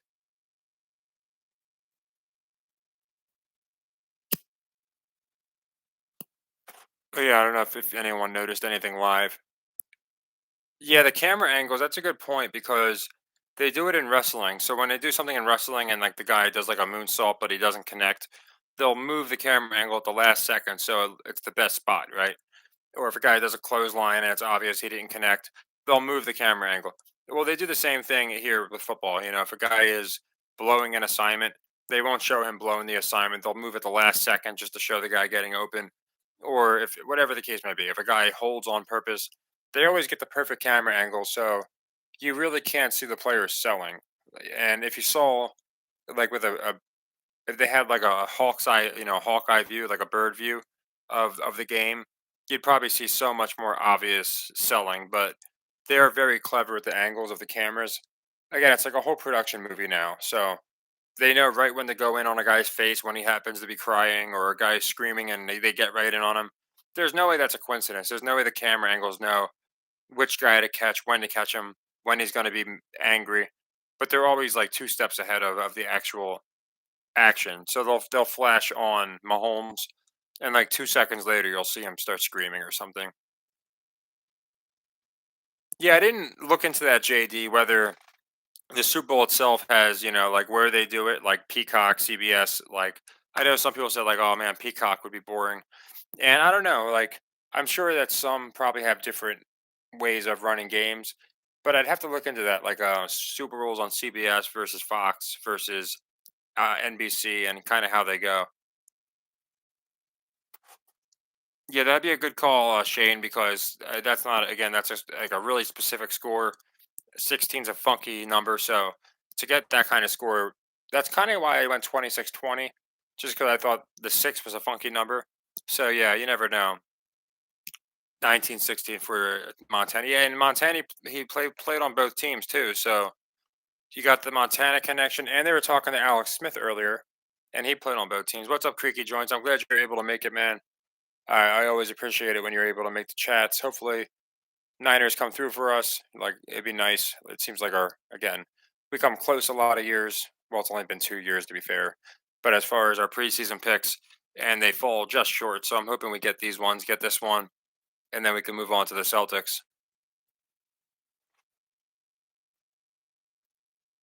But yeah, I could see a weird score like 1916. Like I said, especially in a defensive game like this, I really expect some more field goals. Maybe a team going for two and not getting it. Maybe they do get it. It's going to be interesting. But again, I think we're going to see more of your old school football. And there's a perfect example. I can't tell you how many games a guy's been coming around. Is that Chase Young? Because they were talking all about how, yep, they were talking all about how he's their weak spot. All the pundits were saying, "Oh, Chase Young, he's been a non-factor." That's why they have the edge. No pun intended. But too many times this year, I've seen a guy have a quarterback dead to rights, or multiple guys, and then the quarterback just steps up. It's usually Mahomes, and they slide off him like butter. So seeing actual sacks is good in my opinion because it means again we probably won't see as much of the nonsense with the quarterback who's dead to rights, just breaking these tackles. Fred Warner, here's another one. That guy is either a machine who just doesn't miss, or he looks like you're playing on rookie and Madden, and he just dives out of the play. So yeah, we're seeing a feisty Niners defense. We're seeing a feisty defense on both sides. I'd say the Niners are playing a little more bully ball right now. So again, looking good for me. I think as far as watching the first quarter, I'm liking the tone that the Niners are setting versus the Chiefs. Of course, you got that turnover, but as far as they always go into time of possession, all that nonsense. Looking good for the Niners. Penetration. There's Mahomes. Oh, that we almost got our strip sack. I thought for sure we were getting our strip sack on that one. Our strip sack on the strip. The way he had that ball out, I thought, oh, there's our strip sack on the strip, but they got the sack. That's well, I guess it's not a sack technically.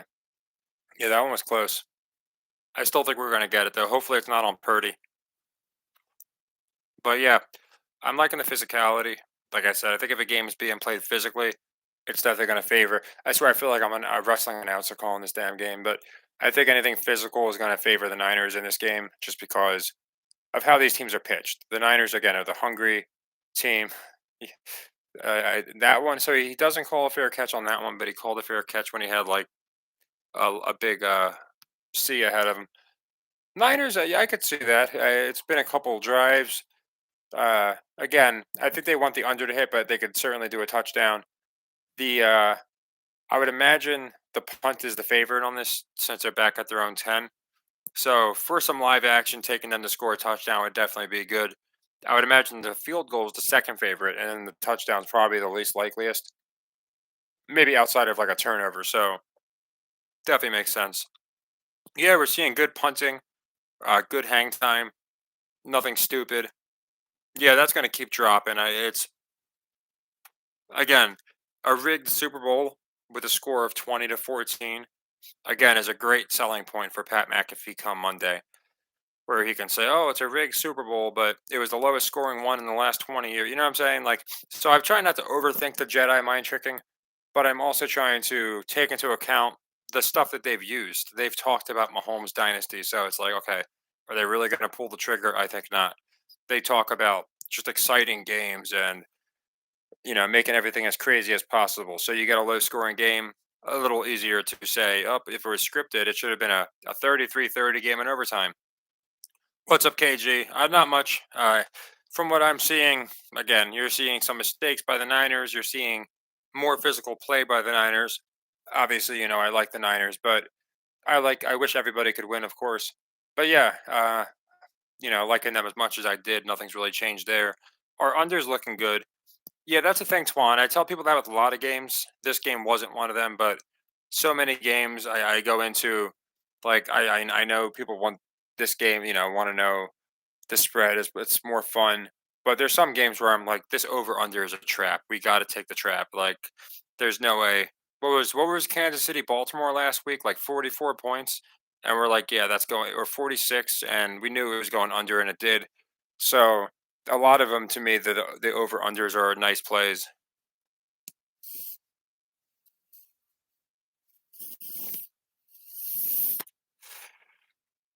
So my initial, like I said, KG, basically, it seems like they're trying to get the under to hit, which they're doing a good job. It's already like 16 points. What's it at? 36. It's 10 points off of the opening. So I think a lot of people played the over, so they already accomplished that goal. And I think they're just trying to get a physical game. We got some realistic looking sacks. We got some good looking punts. The running plays have looked physical, where the tackles are a little sloppy by the Chiefs, but you got McCaffrey, so that would make sense. So yeah, I'm seeing some realism. Nothing crazy, no ridiculous plays, no Mahomes magic.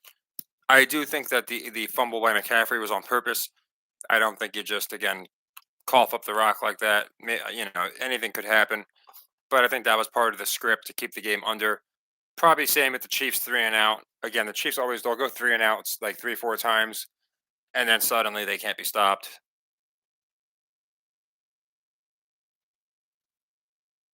Yeah, I'm not sure, Mo. Like I saw their defense get pumped up when they got the stop, but then I saw the Chiefs as well. Looks like a lot of flags going the Niners' way, which I know you would say usually like, oh, that's not good. I actually think it favors us because again, if they're trying to say it's scripted for Kansas City, I can't imagine they're going to come out here and just one side the Niners. It looks like it's a holding call here. Oh, never mind. They were talking to Shanahan. I was gonna say if they call all these penalties on the Niners early on, then it's not gonna continue. So I feel like they would definitely kind of even it out. I think this game is going to be kind of even as far as penalties are concerned. You might have a few more on one squad, but again, I don't think they want this game looking fixed in any kind of way. A couple people were saying Rams kind of, yeah, Patriots kind of game. They played twice, didn't they? I always forget about the second time. I only think of Brady's first Super Bowl when I think of Rams Patriots. Yeah, KG. So the refs, like, they're just there to again. That's why I think they call them officials and not, or yeah, they're officiating. They're not referees because they have to make sure that the game is officiated properly. They have to make sure that the basically the time is matching up with the score. That all the like again wrestling when they have wrestling matches, they only plan about 10% of the match. Basically, the start, the finish, and then a couple of the high spots. And then like the rest of the so that's like 5 minutes, right? Then the other 25 minutes they just improv. I kind of feel like that's what they do out here. There'll be a couple spots. Okay, here's where you need to score.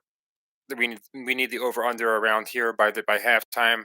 They don't need exacts. They can go out there and run their plays, and the defense, like Jalen Ramsey said in his tweet, he wasn't given an exact script. They just told him, "Hey, play some light zone and let Brady take care of business."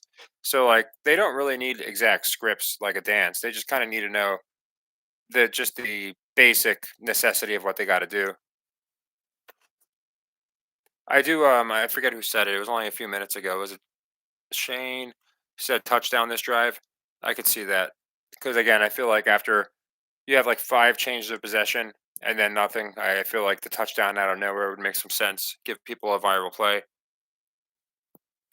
Yeah, Reed's a great actor because he just has a good poker face. Now there's sometimes you'll see him just screaming. He'll look really mad, and it's like, oh, I wonder again, and it's over nothing, which makes even more sense because like it's not like something the announcers are pushing. He'll just be screaming, and it's like, okay, he's just mad about this, or he's mad at this guy. But yeah, Reed, as far as coaches go, like Nick Sirianni, he overdoes it, in my opinion. Nick Sirianni, he always has that look on his face where, like, whatever he's trying to sell, he just oversells it, in my opinion. Yeah, we got the Shanahan McCaffrey connection, right? I know a lot of people were talking about that. And McCaffrey played with Dion, so we got all that too. A lot of interesting commonalities. Yeah, Niners, they might be. I don't know who they're. I know a few weeks ago people were telling me Brock Purdy came off cocky, but again, I think when people think of like I guess baby face and heel. I think more of the people who are behind the Niners as the faces. Again, just because of the Taylor Swift narrative alone. But I could see them looking cocky. Yeah, that was a weird throw. The one before that. I think you're ahead of me, Shane. So I don't know if you're being sarcastic on that horrible throw or if he just made a nice throw on 3rd and 9. I don't know why my connection's so far behind your guys. Like it's like 15, 20 seconds behind. I'm always the play behind. Oh, no, it really was a nice throw, okay. The one before was so bad, I thought you might have been being sarcastic. Yeah, I got the Niners. They're my preseason pick, so, like, it's hard to go against them, but it's also looking at what's happened recently.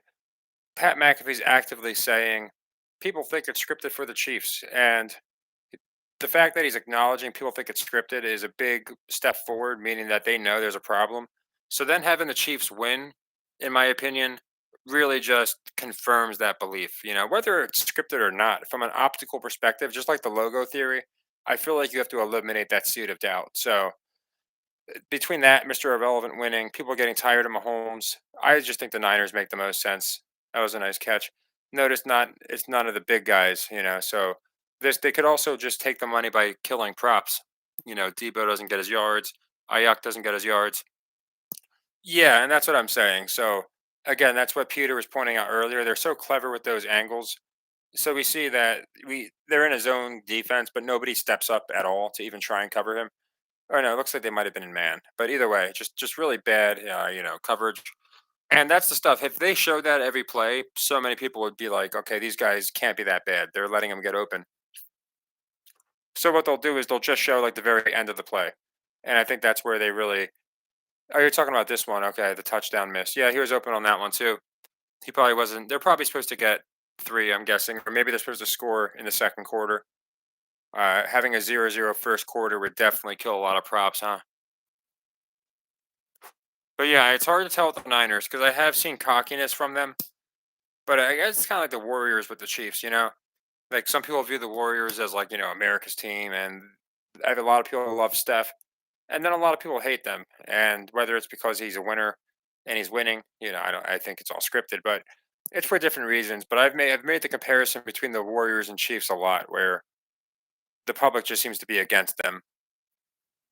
So are we going to the first quarter 0-0 or second quarter? Yeah. So I'm sure a lot of people had first quarter props that just got shot.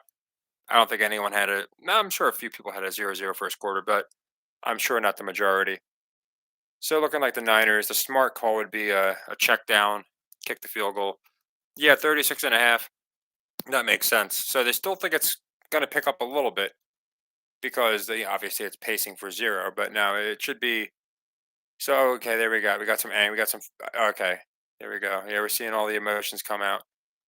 The Niners, I will give this to people that are saying about the Niners body language and the Chiefs. The Niners do not look lethargic at all. Like almost after every play, we're seeing them really pump up. Makes me think that again, maybe they know something, so that's always good. Yeah, so it really depends. I think I guess I'm an old head. If I was playing Madden, I would do that. I would just hand it off here. Expect McCaffrey can get me between 5 and 7 yards because they're going to be playing a little back, and you trust your kicker to make a 50-plus yarder. But you never know what they do here, so they're probably going to come out. Oh, that's Christopher Walken. They're probably going to come out, and I think they're going to pass it. Now, whether it's a short pass or not, I don't know, but I don't think they're going to go for it. They made a point of showing points are not easy to come by. So right now, I'm liking the field goal. I think right now they're not in field goal range. They are, but you're looking at like a 57, 58 yarder. So you look at the analytics, they'll probably punt that. They've been punting a lot from the 40-yard line this year, I noticed, which a lot of time fails because it's a 20-yard net. I get if you miss it, you pull the ball back 5 yards or whatever, so they're getting it around midfield. But they pick up 5, 7 yards. There's no reason they shouldn't kick a field goal. Yeah, Mo, I think it's because like there was a couple years where it seemed like the last 2 years, specifically, like basically since we launched the channel, we've been picking under the presumption it's rigged and who's the most rigged, scripted story. And while when I went to the Niners and Purdy, I did think they were the most rigged scripted story. Like once you introduce Taylor Swift, they just become so much more ridiculous. And last year, McAfee was saying how everyone thinks, Mahomes is the next Brady. He's going to have a dynasty and they think it's scripted. It's ridiculous. So I feel like they've been setting this up so the Chiefs can lose, and that's going to be all they talk about on like the McAfee show. Oh, it was scripted. They might even have Mahomes on. What happened, Matt? Pat, you didn't get a good script this year. Just something like that, because that's what they did with the logo theory, and I feel like that's what they're going to do here. Oh, SCF. I don't like to complain, but it really is just being buried. If you type in my name, National Sports Entertainment, I don't come up. What comes up again is Jake the Nut Job. It's a picture of him because he made a channel about us because I guess he has too much time on his hands. Basically, just National Sports Entertainment's a liar or something like that. He's copying us. Just laughable material. But yeah. So I've noticed even when people search my name, I don't come up. So from what I can tell, like my thumbnails are terrible. Like I put out a thumbnail, they won't use it. They'll use a grainy still shot. So yeah, that I mean, I can say 100% of our subscriber counts are organic, which is nice, and it's been with obstacles in the way. So I don't really pay attention to that. I try and pay more attention to the analytics, subscriber to view. We do very well, but yeah, it's weird. Some of these people, it's like man, and you can buy subscribers too. So the reason they might not be showing Swift is they had a Super Bowl prop. How long will they show Swift? 42 seconds or longer, I think it was, or 40 or over 42 seconds or under 42 seconds. And I thought they would show under because everyone's going to think they're going to show her for at least a minute, right? And sure enough, if they show her less than a minute, there's a prop they can win. So this will be an interesting call whether they kick the field goal or not. Again, like 5, 10 years ago, they'd kick a field goal here no matter what. But definitely been all year planting the seeds of this is like definitely a punting situation. Baby carrots. I like celery sticks, but I need ranch with my celery. Yeah, so on Trez, I looked into the colors, and I swear I see them all the time with different, but I'll see them for every color. I mean, I think it's just they are kicking the field goal. I think it's just a lot of it's a coincidence. But if you're seeing a lot of Chiefs colors, it could be symbolizing something. The other thing is these two teams have pretty similar colors. They both have the red and yellowish. The only difference is the Niners have the gold, whereas the Chiefs have or the black and gold, whereas the Chiefs have like the white and gold. But yeah, that was a nice. Oh, was it 55 yards? Is that the record? I guess they got the magnets on for him. But yeah, that's nice. Yeah, definitely going to keep the game under. It looks like, and also still give some entertainment, some sacks. We'll probably have a big player or two. Again, I think Rasheed Rice gets a big play. I think Debo has to get a big play. They made this man wait for so long. So I think Debo probably gets like a 60-yard catch or something. Probably won't. Maybe he won't score. A lot of times I notice they'll get their yard prop and not the touchdowns, or they'll get their touchdown and not the prop, not the yards.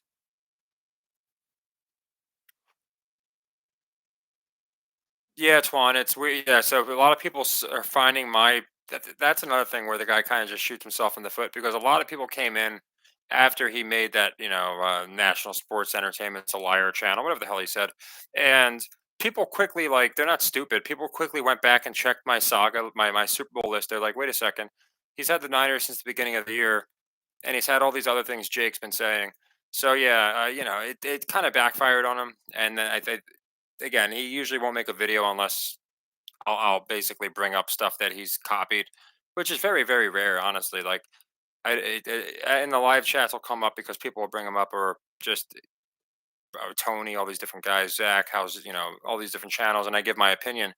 But yeah, he made like 6 videos specifically about me, and again, it was just because I pointed out like this guy is saying that he accused us of copying him, which is again, he's just a projection artist. But yeah, it's ridiculous. It's just we put something out. 3 days later, he puts it out and hopes that people don't see my channel. And to his credit, a lot of people still they only see his channel, haven't seen ours. So that he got before he would just take actual voices from other people. So it wasn't even his voice, and he would just take their content of like dead channels that used to do stuff, and now they stopped doing stuff. He's copied everybody, and people know this. But yeah, he did this whole playlist, and people came over and they're like, it's funny because this nutbag's ranting about you, but you seem pretty level-headed, and from what I can tell, you've been talking about this stuff for a while now. And we have been, when we're wrong, we admit it. We say, "Up, that was a laughably wrong call." I told people I thought the Pistons were going to have a good year. We have misses, but for the most part, calling the Lions, he jumped on that one late after we in week 5 said they were going to the NFC Championship. Obviously, the Niners. Apparently, for the last couple of weeks, he loved the Chiefs. We did a few more Niners videos. Next thing you know, he's on the Niners, and it is what it is. And yeah, it just says ammo is expensive. Like there won't be a warning shot. Uh, Hold on. There it is. Do not expect a warning shot. Just a generic shirt. It's almost like a shirt of the month club type deal where or fruit of the month club. I just get a random shirt from this like it's like tactical promos.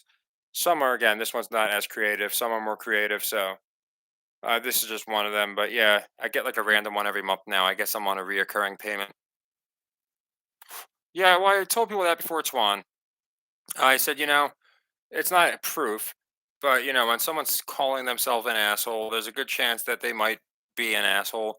If my name was John the Jerk, I really wouldn't want to be known as that because I would think I'm not a jerk. I might be a lot of things. So yeah, if someone shamelessly calls themselves an asshole, then there's a lot of self deprecation, but in my opinion, there's a lot of truth to it as well. He wants that character of just being this intolerable pest, and I feel like that's the best way to put him. He's just a pest to most people.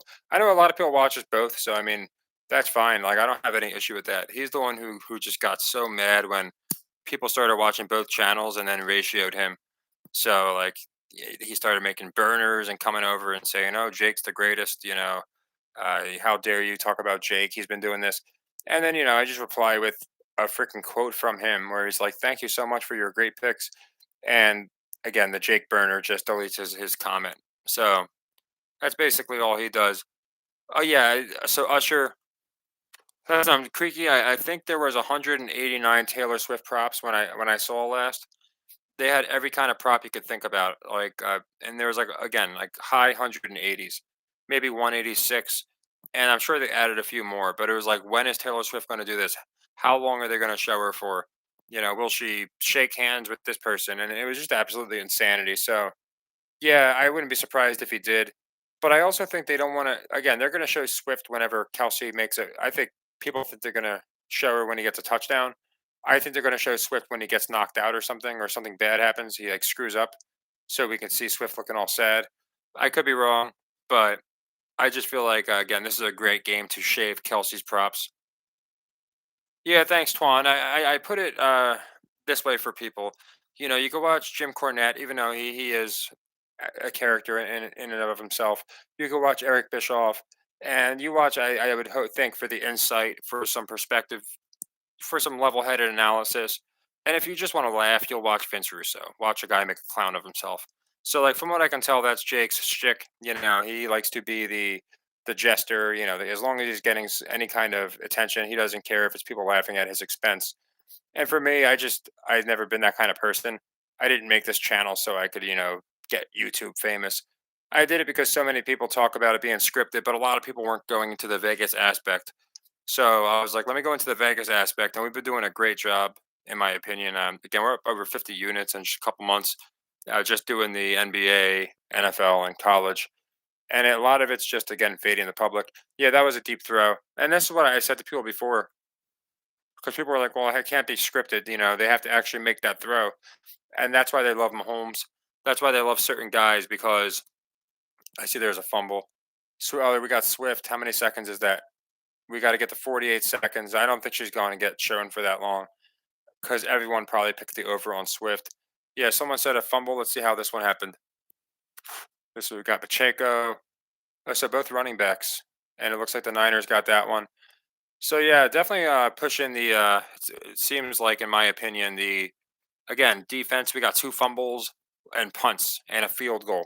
So this just seems like doesn't it seem like great material for Pat McAfee tomorrow? And this is where, again, a lot of these other channels get mad at us because we reassess things. So I think a lot of the, other channels, again, they're just saying it's scripted, but they can't really tell you what's going to happen of it.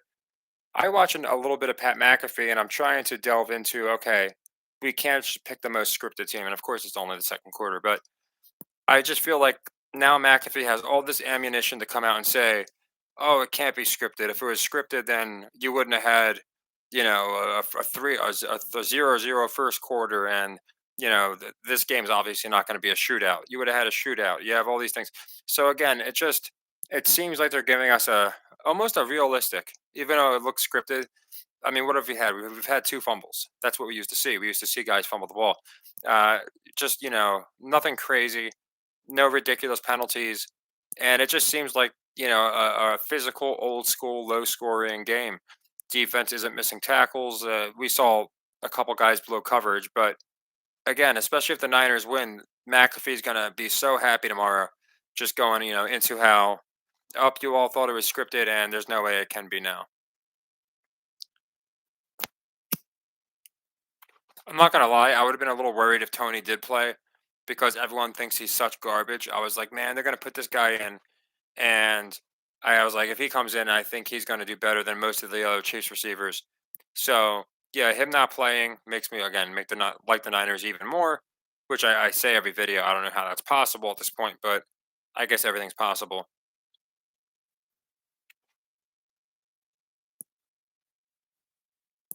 Yeah, it's one. I mean, gosh, you'd be getting really good odds, and people said it like they're a couple times with the Chiefs, like, oh, they're not going to pay out these Chiefs odds, and they're getting plus 200 against the Ravens. People aren't going to pay, the Vegas isn't going to pay that out, but it's about the long term. And that's why I thought it made sense. You pay out the Chiefs for a couple weeks.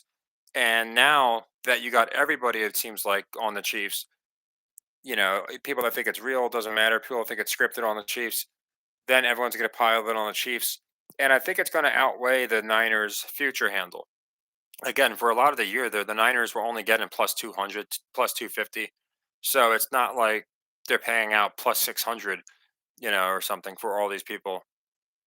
Yeah, I saw that because they benched him for it said injury slash personal reasons. That was a couple weeks ago, right? And then he came out and he's like, I wasn't injured. And then he came out and walked it back and said, "Oh, I was misunderstood, or my tweet was taken out of context," which I don't know how. I mean, he didn't give us any context. He just told us he wasn't hurt. So again, I think these guys are told with the tweet. And again, that's another outside distraction. So I keep bringing this up with the Chiefs, how they have all these distractions. You have Taylor Swift, you have the Kelsey, Jason's at all the games now. You got all these celebrities attending the games, and then Kadarius Tony's tweeting. Mahomes' dad's getting arrested. It doesn't seem fitting of a Super Bowl champion team, in my opinion. Hey, I wonder if we're gonna get well, yeah. So the next team to get a turnover will be 2-1 on 2-1-1. I brought this up earlier. Mahomes, if he throws a touchdown and an interception, he'll be at 12-1. So we'll have that 1-2-1. He'll be at 12 touchdowns and an interception this postseason. It's funny. I haven't seen Brock Purdy scramble ever, and now in the last 2 weeks, Purdy's looking ridiculous. Oh, they did. Did they call a horse collar on him? It looked like he pulled. It's yeah, that's the thing with the referees. Like you'll see that play like 15 times, and they'll make it half the time.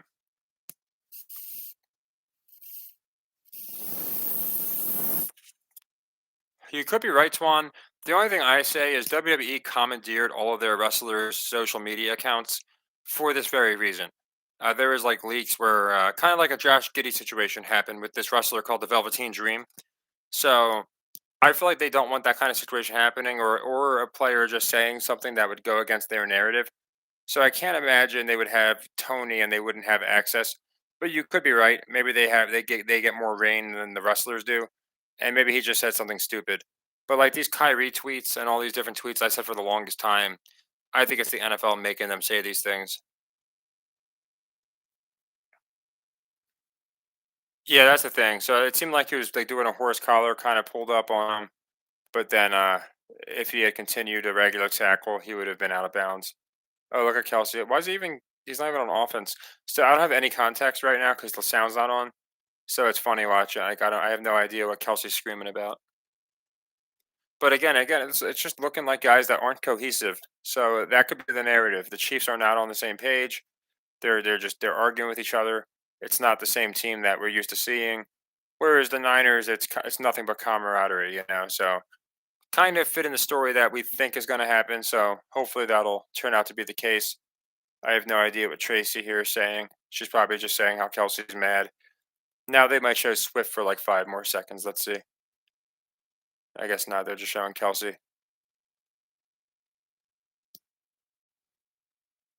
Yeah, Mo. I think it's just WWE booking at its finest. Like Pacheco's looking like pissed, and I get he supposedly fumbled, but it's like they're getting a point of showing the Chiefs just like things aren't going their way. Again, just because they're the Chiefs, I feel like the narrative was they could just walk into this game and win. As Broussard puts it, take a sandwich from the Niners, put on their robe and eat it. And instead, we're seeing a very close game where it's like, oh shit, we're gonna have to work hard. So again, another defensive play. Really seems like they're just pushing. And again, I expect Pat McAfee to talk about this. The fact that they wouldn't have a physically sound game in the Super Bowl. They would have Brock Purdy would have ran this for 20 yards, all these different things. So, and normally he would have. So that's why I find it interesting the way the Super Bowl is happening so far with again, just kind of, anticlimactic. I know people want to see big plays, but obviously we just want to see our team win. But the just the vibe I'm getting is again just a physical kind of like 2000 Ravens Super Bowl vibe, where we got a muffed punt, but he got it. It looks like, yeah. So yeah, and the tackles just look more physical. They're just looking more realistic. Is it 23 and a half? That's okay. I was gonna say, yeah, okay, 30. I was gonna say that's crazy for him to drop it that low. That's like Jets Patriots. So yeah, 32 and a half. I can't imagine our 47 doesn't hit at this point. It would be ridiculous. Yeah, that's what I'm saying, JD. Like, not one thing has like been blatantly obvious. The fumbles have been timely, but yeah, then they result in like three and outs. The only score was a 55-yard field goal. The punts are being covered well. We're not seeing the guy break free and then run for 70 yards. And I'm not saying like you can't have punt returns for touchdowns or big plays. I think we're going to have a big play or something, but I just think they're going to keep it as physical as possible. Just establish, this is a football game. It's not entertainment. I am curious what got Kelsey supposedly so mad. I'm imagining it was like a miscommunication on a play or something, or maybe he's mad because he was open. But I don't know why he'd be yelling at Andy Reid. Just seems like they're starting to plant those seeds. Again, the Chiefs things starting not to go their way. We'll really know if Mahomes starts getting mad, right? The last time he got mad was when they lost to the Bills. So again, we might start seeing. I called it the Mahomes meltdown. So we might see the Mahomes meltdown, which would be really nice. But yeah, it's looking like a game where we're not going to have to worry about Mahomes running for a 60-yard score. He might find somebody deep, but yeah, again, if it's a physical game where the hungrier team is being pushed and the more fundamentally sound team, looking good for the Niners. Yeah, I don't know what the over under on punts was, but it's probably hit, I imagine it hit already because there's been what, like 5, 6 punts or something. And yeah, just turnovers in general. It's pretty crazy. And again, like this is what we used to see like 10, 15 years ago. So yeah, I have a feeling that I don't think the second half is going to be a 180. You know, you might see some differences, but I don't think they're going to come out and put up 30 points in the second half. I think it's going to be, pretty close to the first half, probably another 7 to 10 points scored.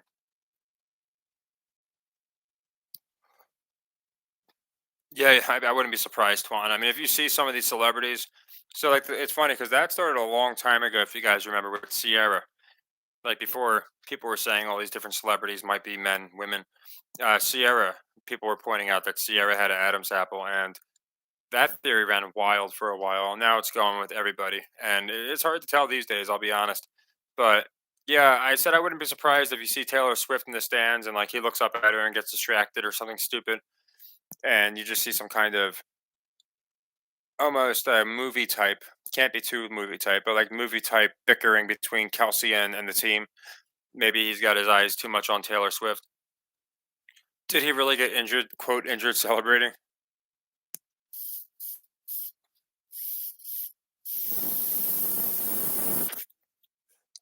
Oh goodness gracious! So like right when I say it couldn't be, this is just too much.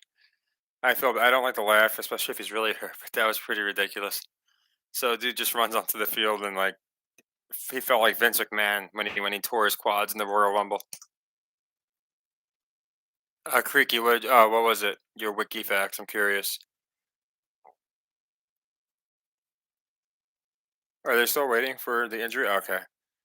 Hopefully, he's not really like they don't keep him out. That'd be a shitty way to start. Okay, it looks like he's ready to get back in there. He's a big part of the physicality. Oh, that's crazy. Was she the one that? Because didn't they honor her last year? If I'm thinking of the same, I know. Yeah, that was a crazy injury. That was like when Travis Kelsey got injured and then he was fine 2 minutes later. I swear they do that just to buy some time or something. But I swear, 2020. Yeah, I'm almost positive last year's Super Bowl. Well, she would have been alive, so I don't think it was the Super Bowl.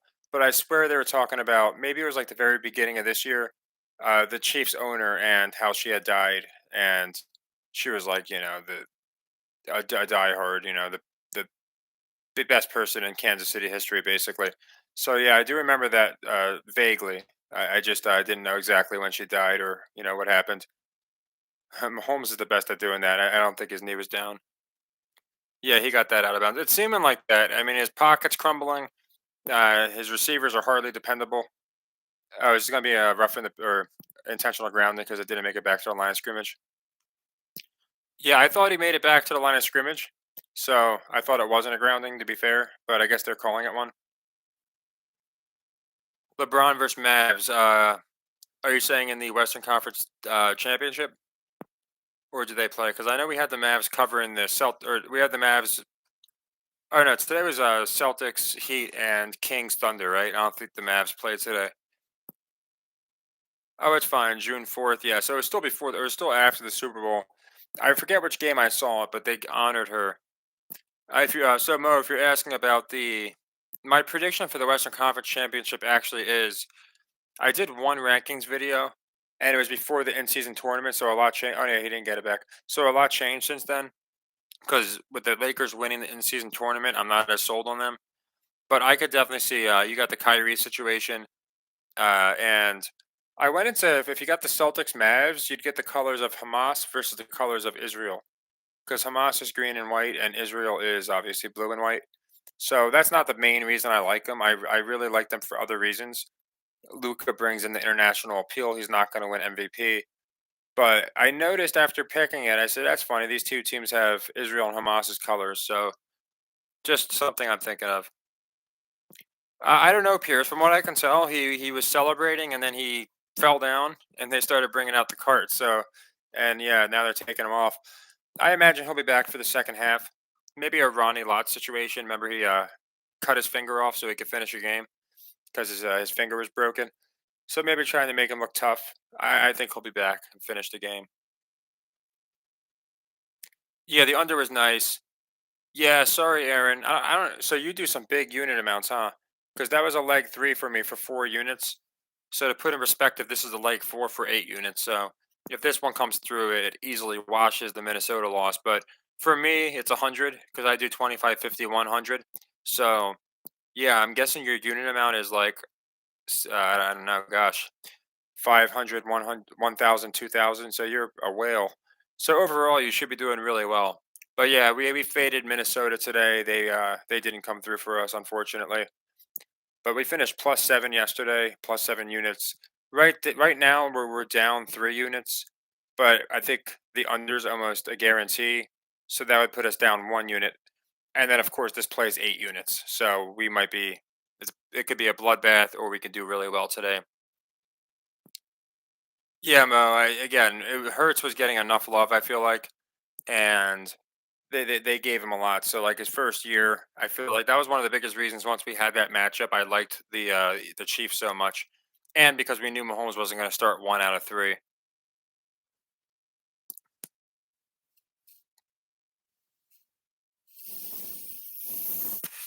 Yeah, we picked up a unit in the NBA. We lost 4 units in college, so it's only -3 units on the day. So it's really not a bad day. I don't know. Maybe you just put more on Minnesota, or I'm sorry, on Iowa.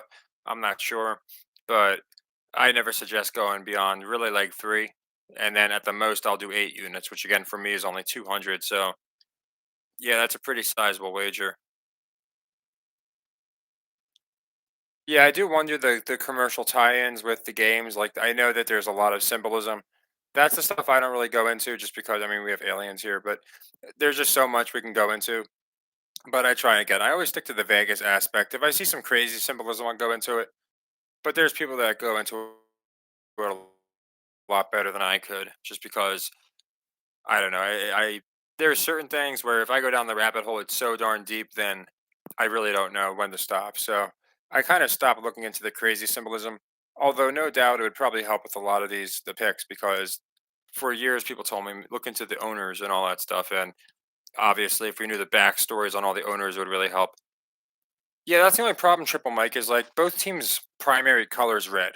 So I guess the Niners are wearing white right now, but it's like when I think of both teams, I think of red, white, and gold. I think of red and gold for the Niners, and I think of red and white for the Chiefs. But it's kind of like the Ravens. I feel like they were running a lot of purple type hues when they were trying to get people on the Ravens, Niners bandwagon. So it could really be anything, but I do see a lot of There's they're doing the anti Semitism type deal, or yeah, or they're doing both sides. I don't know. I don't have the sound on, but yeah, I feel like they like to push political ideologies, which is definitely what I This one's different colors, seeing some red, but yeah, I think they push a lot of ideologies in their commercials. Just like I said, they want to appease both sides. So like they're obviously going to want to appease one side, but then they have Bud Light coming back anti woke, so they're appeasing the other side. So it just seems like they want to retain as much of the audience as they can.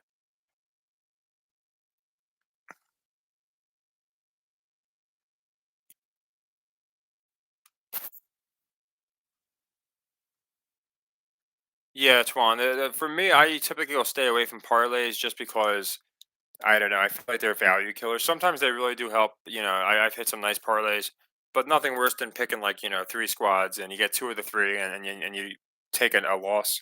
But I do like parlays. But for me, I always seem to have that one in the bunch that ruins it. That one bad apple. Yeah, Debo. I like the Niners a little more, to be quite honest. What I'm seeing is a very physical game. I'm seeing like spatting between the Chiefs. I'm seeing that should have been caught, but that's all right. I'm seeing just kind of them look a little out of their element. The Niners, both defenses look hungry, so it's hard to point that out. But we're seeing Kelsey crying to Reed, and it just seems like Mahomes is kind of again out of his element. The best way I could put it, and it kind of makes sense. It's like, okay, just because you're the Chiefs, it doesn't mean you're guaranteed to win a Super Bowl. And I think we're going to see the more physical, hungrier team, which just looks to be the Niners, in my opinion, win this game. So yeah, I still love the Niners. Not much that I've seen. A couple flags against the Niners, but again, That's going to happen. I don't really pay attention to early game flags. I feel like a lot of early game flags they do to set up flags later in the game anyway. So yeah, I mean, loving the under. I mean, we had that's probably as close to a lock as we're going to get, 47, unless something crazy happens. And yeah, still loving the Niners. Purdy's looking good. We haven't seen that energy, emotion out of him yet, which I think we're going to start seeing. Third, fourth quarter, he gets all excited. And we haven't seen Kittle yet, and I really believe they're going to get Kittle involved. He had that one catch that was called back. So yeah, like in the Niners, I think they're trying to push a less WWE looking game, and that's why we're seeing more just basic plays. And I think that favors the Niners because they're the more physical team. So yeah, not much else. I mean, I've gone into so many different reasons I like them, but yeah, watching them live, there's nothing that I'm like, oh, this is weird. They really got it looking like Mahomes he's primed for a comeback, or up the energy looks weird. Like the energy looks off with the Chiefs, which like I guess they say you get punched in the mouth or something like that. So that's kind of the best analogy I could put. The Chiefs kind of look like they got punched in the mouth. Don't look quite as hungry, and they just look more all over the place than the Niners. Wouldn't be surprised if the Niners went up 10-0 here, to be quite honest. They're starting to, it seems like, wear down the defense. That's probably going to be the narrative. And time of possession is like the one stat that you could probably use. Yeah, it's looking that way to me, Shane.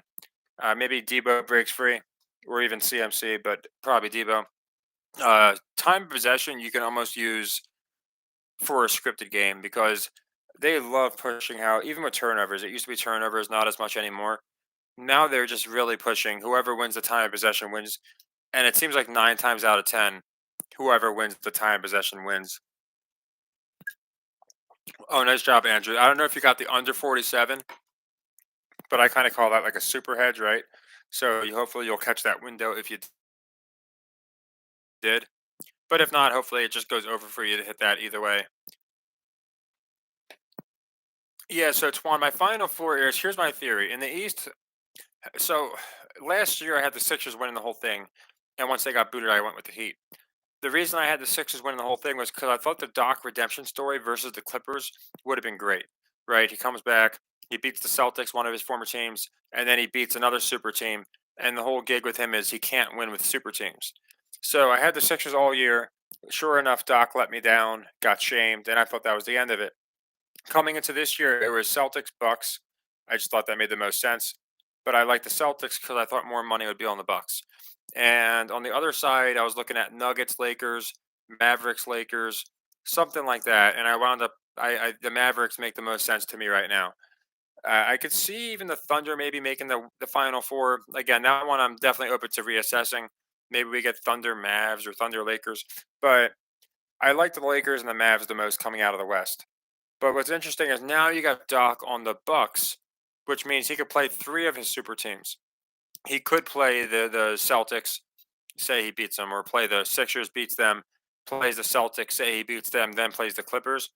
That would be such a scripted story, though. I feel like the NBA would be, again, the whole scripted talk actually started with the NBA. There were people in the NBA saying it first on TikTok, and then NFL channel started jumping on it.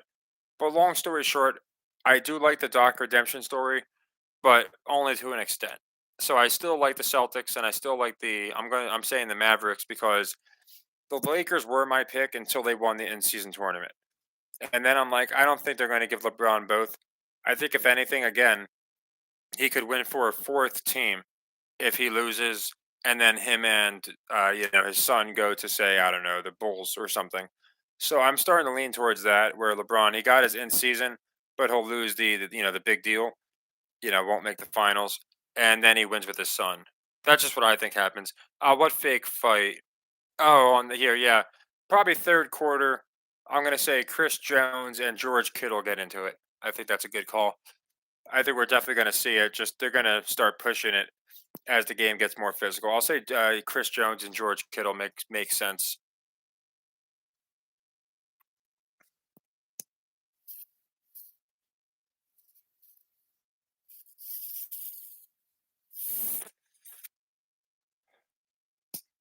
I could definitely see a touchdown here. You guys are ahead of me though. Oh, so yeah, I actually did predict it because I didn't see it yet. But hey, I did predict that. Let's see who throws it. Was it McCaffrey? Okay, no, I did not predict that. I said I thought McCaffrey might throw a touchdown. Uh, I said I could see McCaffrey or Deba throwing a touchdown because then it throws off the Brock Purdy prop. So yeah, McCaffrey MVP is looking all right now, huh? He's got a passing, or yeah, he's got a yeah. So we'll have to see. I thought he was going to throw one. That would have been a very good prediction because I said in my Discord, and I think I said on here, I said I think McCaffrey is going to throw a touchdown, but he caught one instead. So almost called it. Yeah, Twan, it's tough, man. That's your call, man. I mean, I don't know if you have money like going on the Chiefs going in or on the Niners going into this, so you're looking at a hedge now. Uh, but I'm letting mine ride to be quite honest. But if you want to pummel the Chiefs, I definitely get it. But that's your call. That just depends on again if you're hedging or if you're just trying to get really good value. It's good value. I'll tell you that. I mean, you were getting plus odds coming in. Now they're down 2 scores in a low scoring game. Again, I think this is kind of the tone that we're going to get. Then again, 10-7 makes sense. 13-7, kind of where the Niners keep control of the game, but at the same time, we're not seeing some kind of crazy blowout. That's why I said 26-20, but it's looking like we're not going to get close to that. 16-10. Now, could you imagine that score? Pat McAfee would love that. Yeah, I'm sure he's wiping his hands together. Just, oh yeah, I can't wait to deliver this stuff. To the people saying it's scripted. That could happen, Johnny. I swear, if he could come back and tie it, so I guess you could play the money line and then try and hedge it if that's what you're saying. But I think the Mahomes comeback is the most predictable thing. Like that's the number one thing that I think they want to avoid. I think he might come back and get it. Obviously, they're only down 10, but we could see. Now, what's interesting is they brought up how the Niners had a 10-point lead going into the fourth quarter in like 3 or 4 important games, and they blew them all. They brought up this Super Bowl. I think they had a 10-point lead, if I'm not mistaken, the last time they played. They brought up the Rams championship game, and they brought up another one where they blew 10-point leads in all of them. So when I saw that, I was like, 10 points. If we get a 10-point lead, that's kind of weird. But again, you can look into that all sorts of ways. 16-10, it could happen. I think, again, I think we might see the Chiefs humbled, if you will, just kind of never really get going. Yeah, Andrew. And again, it's the better team, the more, again, the better football team winning. So I feel like that's what the NFL wants, not the more entertaining team, not the team with Swift involved, not the team that everybody's saying it's scripted for. That's just the reason I think the Niners make so much sense. And again, anything can happen. We've seen bigger leads crumble, but I think the just you want to keep the football base. What's up, Trey? Yeah, we're looking good. I think it's like I said, I think it bodes well for us. I'd be lying if I said I didn't think the Chiefs would have a score in the first half, and they might get one. But I don't think it made sense for the Chiefs to be leading this game. Maybe by for like a minute, but I think what makes much more sense is just the Niners, the better team, the more physically dominant team, just asserting their dominance against an injured team. Don't forget. Yeah, they could. They've been going for two more than ever. If they score a touchdown, I could see Andy Reid wanting to go for two. See, again, we're seeing, and this can be taken both ways.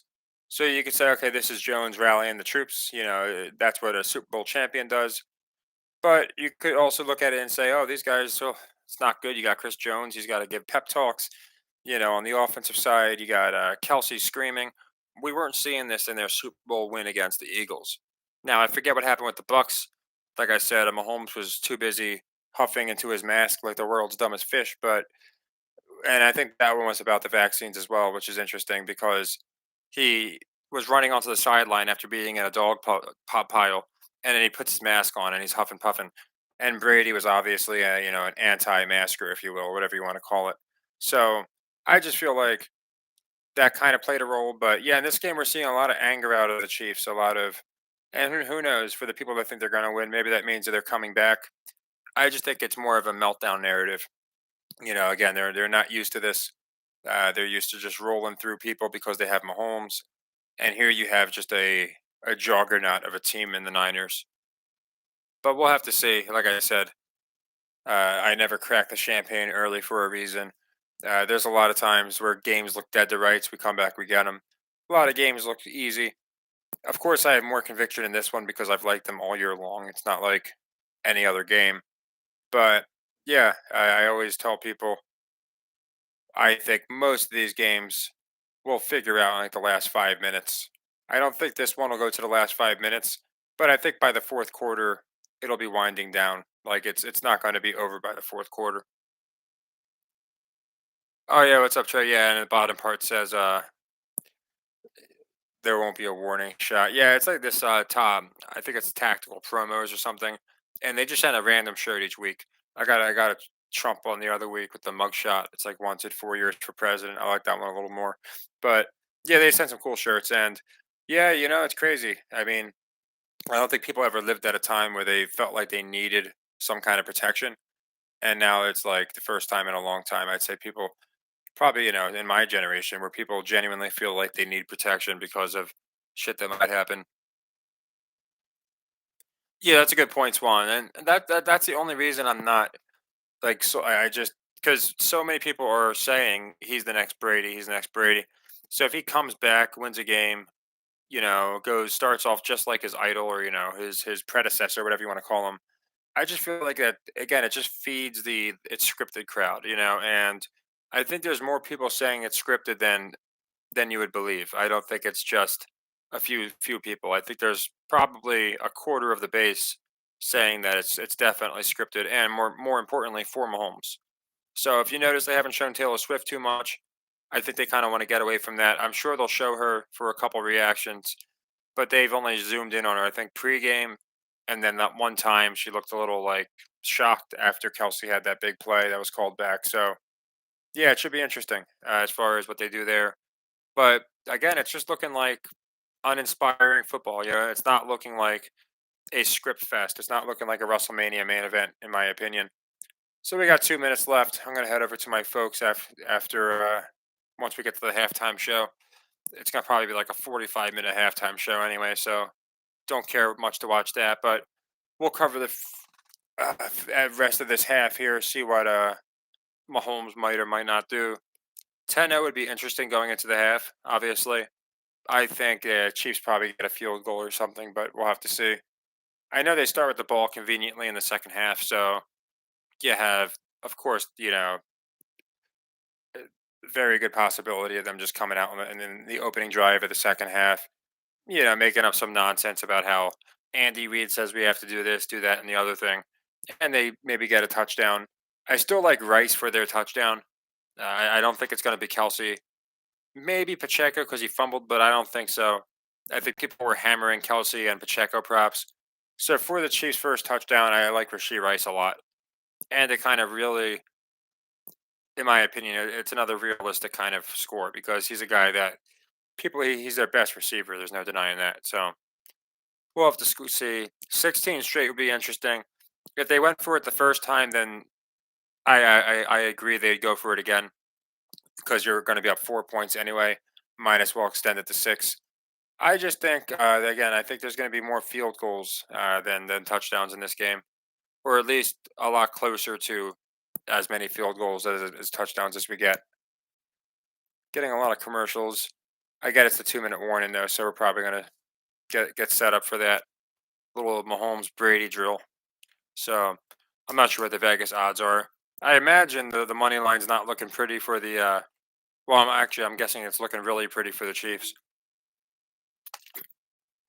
Yeah, Mysterio, I'm liking it. Again, we've loved it since the beginning of the year, and it just seems like one that, in my opinion, especially with all the scripted talk, I can't be. I just can't see them having the Chiefs win, especially in a scripted comeback. It would be just too ridiculous. So that's just my opinion on the matter. But you never know.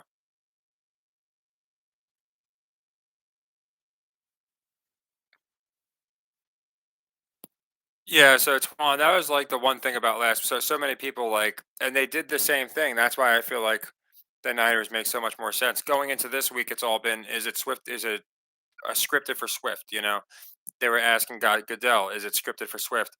Whereas last week it was all, oh, is it going to be the logo theory? Then, of course, the second that didn't happen, you had Pat McAfee front and center. Oh, what happened? I thought it was going to be the logo theory. So I feel like it's the same exact deal. I would be shocked, in my opinion, when the Niners win, if McAfee doesn't come out and use that as his evidence that it's not scripted. If it were again, if it was scripted, Mahomes would have come back. That's what Brady used to do. Like I can just hear him doing it now. I could be wrong, but we said this regarding the logo theory. We said this is why it's not going to happen, and then Pat's probably going to use that as his quote evidence. And sure enough, that's what we've been calling his next move for the last year. So that's just why I feel so strongly about the Chiefs can't win this. It just doesn't make sense. You got to keep your fan base. If we learned anything from WWE, and we know the NFL copies WWE with The Rock, I said it was a work from the beginning, but I know for a fact he was not expecting that kind of reception. Once he got that ridiculous reception, they swerved it and they put Cody back in because that's what the fans wanted. Here, the fans are speaking loud and clear. They're tired of the Mahomes pushed, script. So I think they're going to give the fans what they want, and that's Mr. Irrelevant. Yeah, Pete, if you just tell me the matchups, I can give them to you, but I'll look into tennis. Like I said, I usually cover the majors. I do a lot of college. I do a lot of different types of sports. So there's a lot of times I can't, I just don't get around to tennis. But if I think a matchup looks suspicious, I'll go into it. But yeah, I can definitely look into some tennis. So I'll probably put them out for tomorrow if I see any. Typically, I'll just look for the. I feel like that's like a almost like a safety hold where they just call it in case the receiver doesn't make the catch or something, so they can give them the first down. And that's what I mean by officiating. Like sometimes they could call it, they don't have to call it. But I feel like okay, we'll throw the flag that way. If this play doesn't go as according to plan, we can give them the automatic first down. So that's where I mean the officials play a huge role, but they're not the only guys out there doing it. But yeah, I'm not sure who plays tomorrow in tennis. That's the only thing.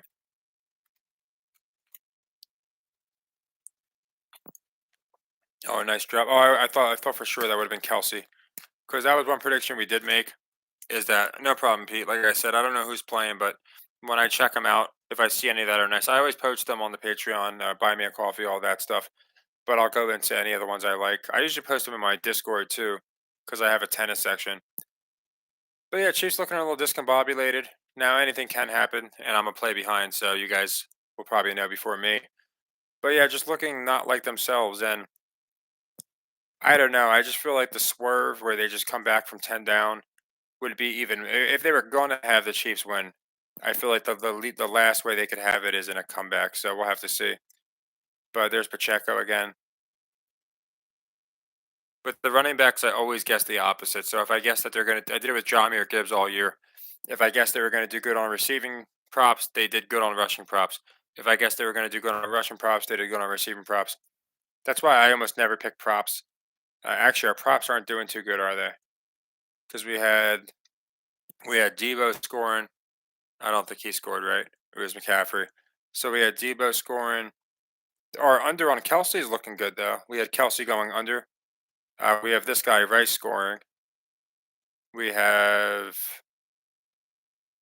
Kittle going over on yards, and his got called back. So props aren't looking great. Under's looking good, and obviously as of now, our biggest play, the win is looking spread is looking great too. So we'll have to see. But looking like Chiefs going to walk away with at least three here. There's Rice again. I feel like if they're going to score anyway, I kind of hope Rice gets it. The Niners did, so it kind of matches up perfectly. Yeah, it's the 2 minute drill, Lorenzo. So you knew now they were going to get it going. It's funny. They go 59 minutes, they can't get a point, and then in a minute they can just fly down the field. Yeah, Pete, and I even there's like five. There was like five Peter T's in there, so I was trying to make sure I got your Discord ID. I made sure all five of them were out, and then I sent you the invite. It said it was good, so I don't know why it's not letting you join, but I'll try and get you an embedded link or something. But yeah, Lorenzo, they used to always do this with Brady, and now they're doing it with Mahomes. It's so obvious. So yeah, the Niners got the ball first, so the Chiefs will probably have the ball. I'm presuming with the opportunity to tie the game, possibly take the lead. Honestly, if the Chiefs are going to score here anyway, I wouldn't mind it being Rice because then our prop hits, and I guess I'd be getting a little greedy, but I just feel like it's going to be Rice. Yeah, I feel like I think it's definitely not going to be Kelsey. I don't know why, but I like Rice personally. I think more people are going to be on Kelsey and probably even more on Pacheco. So I think they'll give Pacheco his yards, but I think Rice is going to get the touchdown. And yeah, Lorenzo. I mean, I think the funniest part of the game was Greenlaw running on the field, or Kinlaw, whoever the hell it was, and getting injured. He was just like he just ran out there to celebrate and then just started grabbing his leg like Peter Griffin. So I don't know what happened, but they wheeled him off in the cart. So I think he'll come back. They'll give him the Ronnie Lott treatment, like, oh, he's toughing it out, he's back, and he makes a difference for the team. Again, they're really pushing the physical aspect, defense oriented. We're seeing a lot of punts, that kind of stuff, field goals. So it makes me like the Niners, the physicality aspect of it. They're not really pushing these big ridiculous plays outside of, I guess, the one trick play the Niners did. You do wonder if the Chiefs go for it here, but I don't know. I think 10-3 makes sense. I don't know. It's exactly half of what they had the over under for the first half. Or no, it was 23. I thought it was 26.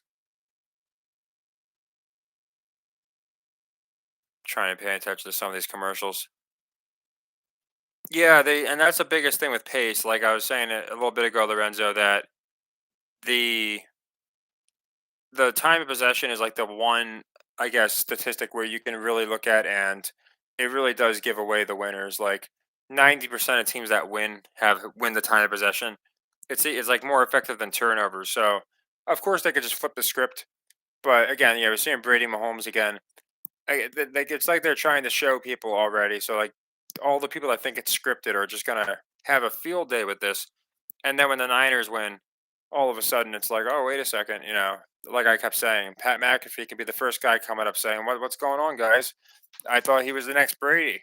Brady wouldn't have lost to say, 2 out of 4. So that should make sense to me. Yeah, that's what I'm saying, Antreze. Like, I don't think they'd put it that in people's faces.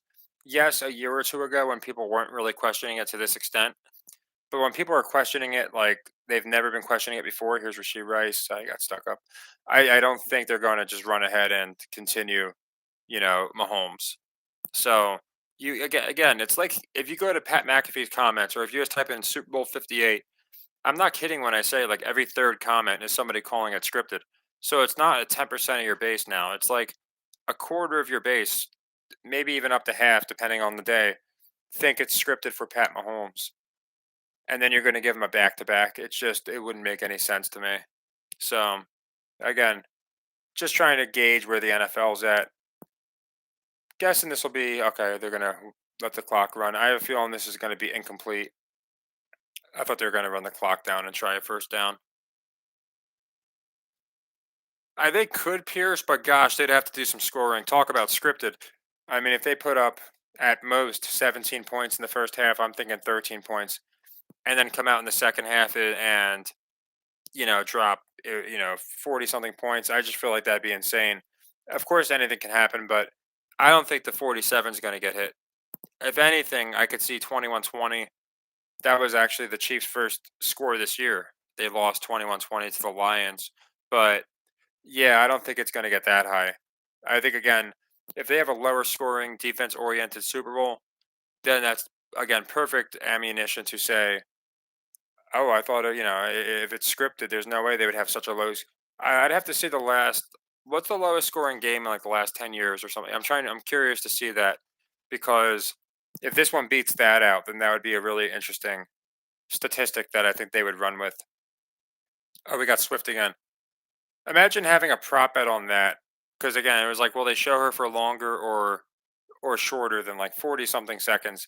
And imagine you're watching the whole game just to watch Swift to see if they're showing her or not.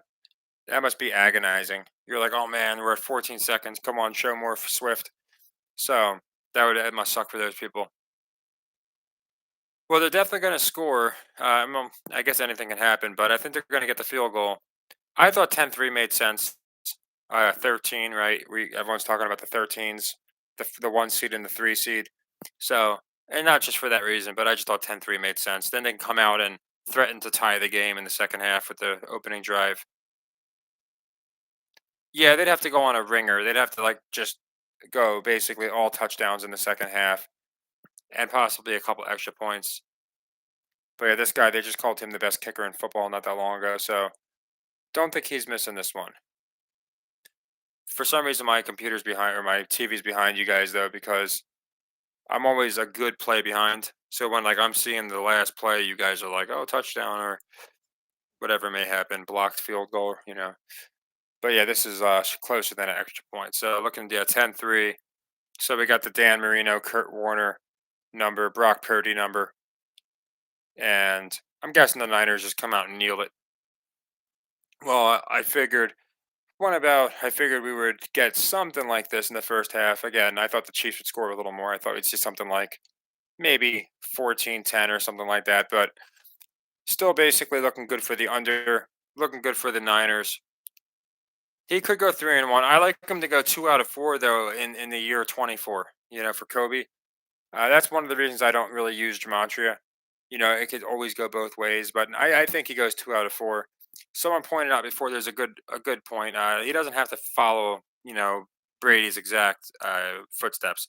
He could definitely follow in the footsteps of LeBron James, where he gets there a bunch, doesn't win a bunch in the beginning, probably gets back to back in a couple years, and again for this year gets people off of the it's scripted for Mahomes narrative. But yeah, I want to see if anyone has any last questions before we wrap it up. Uh, I, I can't imagine if you guys are watching this horrible satanic halftime show. I guess let me know in the Discord or whenever. You can always just comment anything weird goes on because I probably won't see it. I'm gonna head over to my folks, grab something to eat, and by then, hopefully, the third quarter will be starting. Oh yeah, 4 plus 9 is 13. That's interesting. Yeah, 10-3, 13. Yeah, that's where again it goes really deep with the gematria, then the numerology. There's so much. I know someone said these teams played 4 years and 9 days ago, so that bodes well for the Niners. So a lot of things looking good for the Niners. Hopefully, our preseason pick hits. We've again we've been very convinced that it's going to be Mr. Irrelevant. So I think he finally gets his payoff. So it looks like everybody's good. Thanks to everyone who came by. I always appreciate it. If my back, if I was, if I wasn't feeling starting to get old, I'd do the whole game. But I also promised my stepdad. Like I said, he got out of the hospital about almost a week ago at this point, like 5 days ago, and I just said I'll watch. He doesn't even usually watch the games, but he's excited for this one for some reason. So I'm gonna head over there, watch that with him, and he's rooting for the Niners too, and he knows that I think it's scripted, but he's like, I'm pulling for him for your kid. So I'm gonna head over there, watch the game. But I appreciate everyone who came by, all the insight. It's always fun, and hopefully we can wrap this up with a win. Yeah, I'm hoping so, man. I know a lot of people went into this for like Chinese zodiac and astrological reasons that they liked teams, and the Niners were in there because people were talking about how it's the year of the dragon and a couple other things. But yeah, I think we're going to do well. Hopefully, hit our preseason pick. Not many people, Niners. I get we're pretty. A lot of people liked them, but I think they did a great job. And I went into this when they went on that 3 game losing streak. I said this would be, yeah, JD. If he went for it, definitely he would have went for that on 4th and 20. But yeah, I just feel like if it's anyone's year, it's Brock Purdy's right now, and it just makes sense. You give it to Mr. Irrelevant, you get people off the Chiefs, the scripted nonsense talk where they can say, "Oh, see, first your logo theory went out the window, and then your Mahomes theory went out the window." So that's just what I'm thinking they do. I don't see a crazy comeback, but you never know. But yeah, for a final, you know what? Uh, I was gonna say I'd stick with 26-20. I'm gonna change it to because it just looks like it's gonna be lower scoring. I'll say 23-17. I like Niners 23-17. So just lower in the score a little bit. Good thing is our under looks like it's definitely going to hit, and I think we're going to hit both of them. Yeah, they got to get the 13 right. But yeah, so I'll say 23-17 instead of 26-20. I think the score will be a little lower. But yeah, hopefully Niners get this done. You got 30 minutes. Well, it'll be like 2 hours, but 30 minutes of football. And hopefully we can cash in on a nice future bet. I know it was 16-1 when I grabbed it. So now again, that was early on in the season, and that's exact with Chiefs versus the Niners. But even if you just grab the Niners, I know for a while they were getting pretty good odds. Yeah, the 3 6s. Yep, that's another one. And you got the Patriots, what Steelers I think it is, and the Niners for the 3-6s. So yeah, and that's the thing, SCF. That's like the biggest reason people are saying it's scripted. So all the football stories make sense for the Niners, and then the ones, reason for the Chiefs is like the most scripted reason ever. So I feel like it just has to be the Niners. It just doesn't make sense. We liked them before the Swift got introduced, but then you introduce Swift, and it just makes it even more obvious to me. So Roman Reigns, the tribal chief, acknowledged the Niners. So I'm gonna run with him and say, our preseason pick comes through for us. So yeah, thank you all. I appreciate it. We'll probably do another one. We're going to be doing some NBA soon, so we can just do a live stream next week, talk about whatever. But for NBA, we'll be doing one, and we'll be going into a lot there. We did a couple last year, and they were fun. So thanks again to everybody. I always appreciate it. I'm going to head over to my folks, grab some food, hopefully miss as much of this satanic halftime ritual as I can, and then I think we're going to see kind of more of the same in the second half with a little flurry from the Chiefs, but again, not enough to overcome the Niners. Yeah, they got everything. So I just feel like they make the most sense. But yeah, it won't be long. If you guys want another live video soon, just let me know. And at the very least, we'll be doing the NBA live, which will be fun to cover. So take care, guys, and happy earnings.